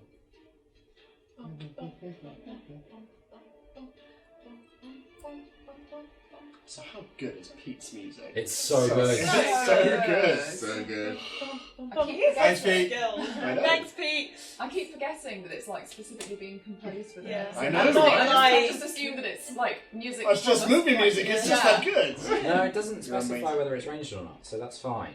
So I consumed the ranger's mark that I've used on it, so that gives me an additional 1d8, and then I've got an extra 1d6 from Okay. Hunter's mark. Cool. So that's a 6 Okay. from my sword, a 2 from the Hunter's mark, and a 3, so that's 11 plus my bonus, which is 4, so 15 points of piercing The damage. board is yours. How do you want to do this? So I would like to swim to its other eye, Okay. and then with Horde Scythe the bow, just go, I fucking hate the sea, and just slam it into the pupil. Cool. This thing convulses, and you can see the membrane over the eye just explode, and ink flies out everywhere. I do need you to make a Constitution saving throw Yep. very quickly. That's not But- gonna go well. As it does it, its beaks is just snapping in the water as it slowly convulses. 8. You are considered blind for I'm 3 fine with minutes. that. I'm fine with that as I just go, ah! Eye for an eye as it slowly sinks into the water. The sea is not calm, but the situation very much is. What would you all like to do? I can't put my red cheeks down and show them to make sure they're safe. And then I go up and find Alafar. Okay. And I think seeing that you are an inky mess, I cast Prestidigitation as a Okay. cantrip, which should clean you. So all the oil, All the ink should, and yeah. stuff is gone. As it's magical, I'd say that would probably Yeah. Yes. remove the worst of it. So you can see once more, your eyes are red and bloodshot and wild and manic, and the pupils are massive, but you can see again. Yes, that is exactly what I went to. Yeah. Which is why I thought, oh, I should have done that from the one go. I should have really gone up there like a turn earlier. Oh well. How about the rest of you? Can I swim up? I've actually got something in my eye now. Too real. I thought you were Can like, oh god, that was... Oh, so stressed. Yes, let's go with that. So just emotional. Can I swim up to the bottom of the boat and cast as much mending spell as possible in my breath? Yeah, absolutely. It takes you a little while before you run out of breath, but you are able to get rid of the worst of it. Not everything. It is quite a substantial amount of damage, and this creature is large, but you're able to cure the worst of it. Cool. Is Edie still down there? Yep, blind. Is she obviously blind? She's sort of like I'm just wears kind up. of scrabbling around trying to find the hull. Yeah. I'll go and grab one hand, Okay. not both, and just swim backwards. And just, guide. For expediency's sake, I'd say you're able to eventually pull her up and out of the water, and Ariana, you two are, all of you are able to climb back on board. Davy is there at the helm, going, "Did you get it?" We got it. Hey, and he starts singing. He starts. It is still raining. It is still thundering. It is still lightning. Is all the around. gnome still there? The gnome was taken down below deck. Oh, okay, right. I head down below deck as well. Okay, sure. First, I do a quick Prestidigitation sweep. Thank Clean. Thank you. Thank you. Clean. Everybody's dry. Yeah, everyone is sort of very, very dry. They're not Great. overly warm, Cleaning but spell doesn't work very well. Yeah. so you are now down below deck in the hull. You can see that the gnome has been placed not on the hammock. It seems a little unsteady, but has been placed on a whole bunch of sort of materials on the ground. Does he look okay? Is he wounded? Or... He's just out, completely out. Is it of it. inky? He's not inky actually. Oh. He's okay, but he's just completely passed out, completely unconscious. I will end my stone durability. Okay. So as you stand there, you just give this little shrug, and once again you're back down to the cracked, dried, muddy visage that you usually have. And Rigand is there, sort of like trying to sort of secure a lot of the cargo. Some of it has rolled over, and he looks over at you and he's like, "What happened? Did we lose any men?" Lost a few. I think 2. Are there any bodies on the thing, or have they all been taken? No, 2 men were Yeah. taken off into the sea. Oh, there was the guy steering. He just collapsed onto the wheel, didn't he? Or did he get taken? No, he No, was. he was Yeah. like squished. Yeah. He probably became a barnacle. Oh no, the creature's dead now, so he He just would like, have become a barnacle. Yeah. that's true. Right. Well, that's my first sea monster. So, It's not usual then. no, it's not. No, I think that's a first all around. that's twice we owe you now. Think nothing of it. You're taking us to where we need to be. Yeah. Are you all right? Ow. I suggest we get some rest. Hopefully, the rest of the journey won't be quite so eventful. Sure. Look, does anyone need slightly more comfortable bedding? I can take one of the hammocks in here if someone wants the cabin. It's like really she's gonna get hurt once, but she's just like no. do I notice Scarlett like Insight check. Yeah. dirty 20? Yeah, you can see her really like, Yeah, she's just like really like. just like, you can see Juliet's head like sort of bow with each stroke as it's like, I just put my slightly like shaking hand on Scarlett's shoulder and just go, I wouldn't mind. okay. Like, I assume I've got like sucker marks over my face, even with the prestidigitation. Yeah, it's not I'm looking still great, wounded. yeah. Yeah, no, it's just cleaning. It won't Yeah. heal you. Right, well, myself and Davey will try and navigate us through the rest of this storm. You lot rest up. It's more than we could ask having you on board. Thank you. I'll take a turn in the crow's nest for a little bit of fresh air after that. Fair enough. If you need any drink, any points into the kitchen, well, you I immediately go. I also You- immediately follow. Yeah. both know where to find it. And I grab one, turn around, see Ariana, and then very gingerly kind of like really awkwardly, like that kitchen shuffle at a party where you see somebody that you're kind of slightly like, I don't know how to talk to you, and just kind of shuffle around out of the kitchen towards the captain's cabin. Cool. And then just go to Scarlett. I follow. Once Dalakar's up on the crow's nest, I'm gonna go up too, and then just sit.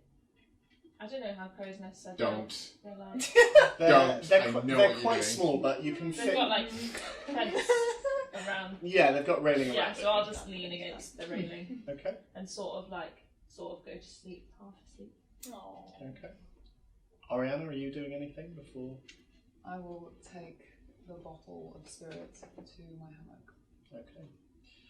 So, Dalafar and Tara in the crow's nest, slowly falling asleep in this fairly sort of cramped space, but you both kind of sit at either side and just lean against the railing, swaying side to side, occasionally like blinking. Still Rain not off. what you think it is. I'm not saying it. Oriana Sure. swaying in her hammock. The book still very much weighing down your bag. And the bottle of spirits very much weighing down your hand. Zini and Scarlett. So I just curl up in the Yeah. corner on the floor Okay. and So, just wave vaguely at the bed, and then in the Yeah. ball just slowly drink. Yeah. Are you quite sure, Zini? Yep, I've slept on forest floors a lot of times. I'm fine. I mean, I miss sharing a room with you. oh, that's so sweet. I'm sure where Baldur's Gate we can find some backwater drug den That to we sleep won't in. burn down. I mean, promises. I So- killed a squid. Let me have this one. Oh, dear. the Juliet continues through the night, past the storm, and you continue. still another 2 days' journey until you reach the coastline. Meanwhile, in rather different climes, back in a city, around the embers of a local tavern, the remnants of the gibbering knoll only just standing. 5 members of the City Watch stand guard around, given orders by Captain Stockman of North Ward not to allow anyone near. There's still an ongoing investigation. And carts pass, and bystanders sort of look as people root around the remnants of what used to be a fairly popular place to go and drink and is now levelled. Ash and cinders. Someone tries to barge past and go, "Oh, mate, can I have a look at this?" Starts walking past this big, fairly burly guy, sort of a little island of hair in the middle of his head and sort of stubble just on his chin and a big old sort of double chin as he's trying to push past you guys. He's like, "I just want to see what happened to fucking old Gatus's place." Nah, mate, move on. Alright, come on, man, it's a free Go share. on, you order that. Piss off. Fucking authority. Starts to walk off. As you guys stand there, I'd like you all to make a perception check, please. Just a straight roll. Straight roll. 5. 4. Wow. 14. I mean, it hits 20, then just Oh! I'm so perceptive. Natural 20. You are like. I'm talking, but I'm like, yeah, my cousin, Fearful Freddy, he's a sailor. That's why they call you the orc. God, they call me the. I mean, you're pretty damn good. Yeah, well, that runs in the family. As you are telling this story, you see over by the stables, which are still mostly intact, Oh, God, what the hell? you see Finish the job. you see a hooded figure, sort of cloak. You can see bandaged wrists that go all the way round to the hand. A sort of brown leather coat underneath, and you can see long black hair hanging down. And this figure kneels down on the cobblestones and seems to be running their fingers through the ground and just inspecting, sniffing. Gets out a knife. It is impeccable. It's curved. The blade is ornate, as is the handle. Just sort of picking away a little bit beneath the flagstones and just bringing it up. You all hear a voice behind you. What are you doing? And behind you is Captain Stockman. His green and white tabard and his armour on top, a sword hanging by his side. See the one we liked. Yeah. Yes. Looks like we've got a detective on our hands. Do you want us to check it out? No, Can't no, do accents. no. Leave it to me. You watch this rebel. No, Alright. stop. No!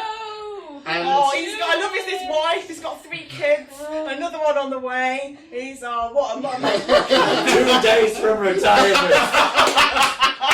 Yes. 2 guys I love most in this world. My cousin Freddie and He's a good captain. He is. As he's walking over, you just say, "I'm too old for this." so as he walks over, you guys kind of stay on task, but with interest in what's going on. And walking over to the man kneeling on the ground, you hear Stockman say, "Can I help you, sir?" And the figure turns and looks up. "Sorry." He stands. I was due to meet a friend in Waterdeep. I believe she was staying here. Might you be able to help me? Well, this is an ongoing investigation, but I'm sure I can put some word out. Who are you looking for? And the man brings down a hood. He has a beard. It's fairly rough. Gaunt, pale skin. Piercing grey eyes. And he looks at Stockman and he just says, I'm looking for a tiefling. And that's where we're going to end today's session. No, it's not you. Thank you. It's another tiefling. There's just going to be this side thing that keeps going on for the whole campaign. This is a story I really wanted to tell. There's no resolution. It's just continues going. He's just really unlucky and just can't find his friend. It's The a bit one sad, tiefling. really, yeah. Guys, thank you so much. This is our first session. We've started. Thank you. This is the first time I've done this. Thank you for watching as well. you. And Thanks, guys. we'll see you when we see you. Thank you very much. Have a happy Sunday. Happy Sunday.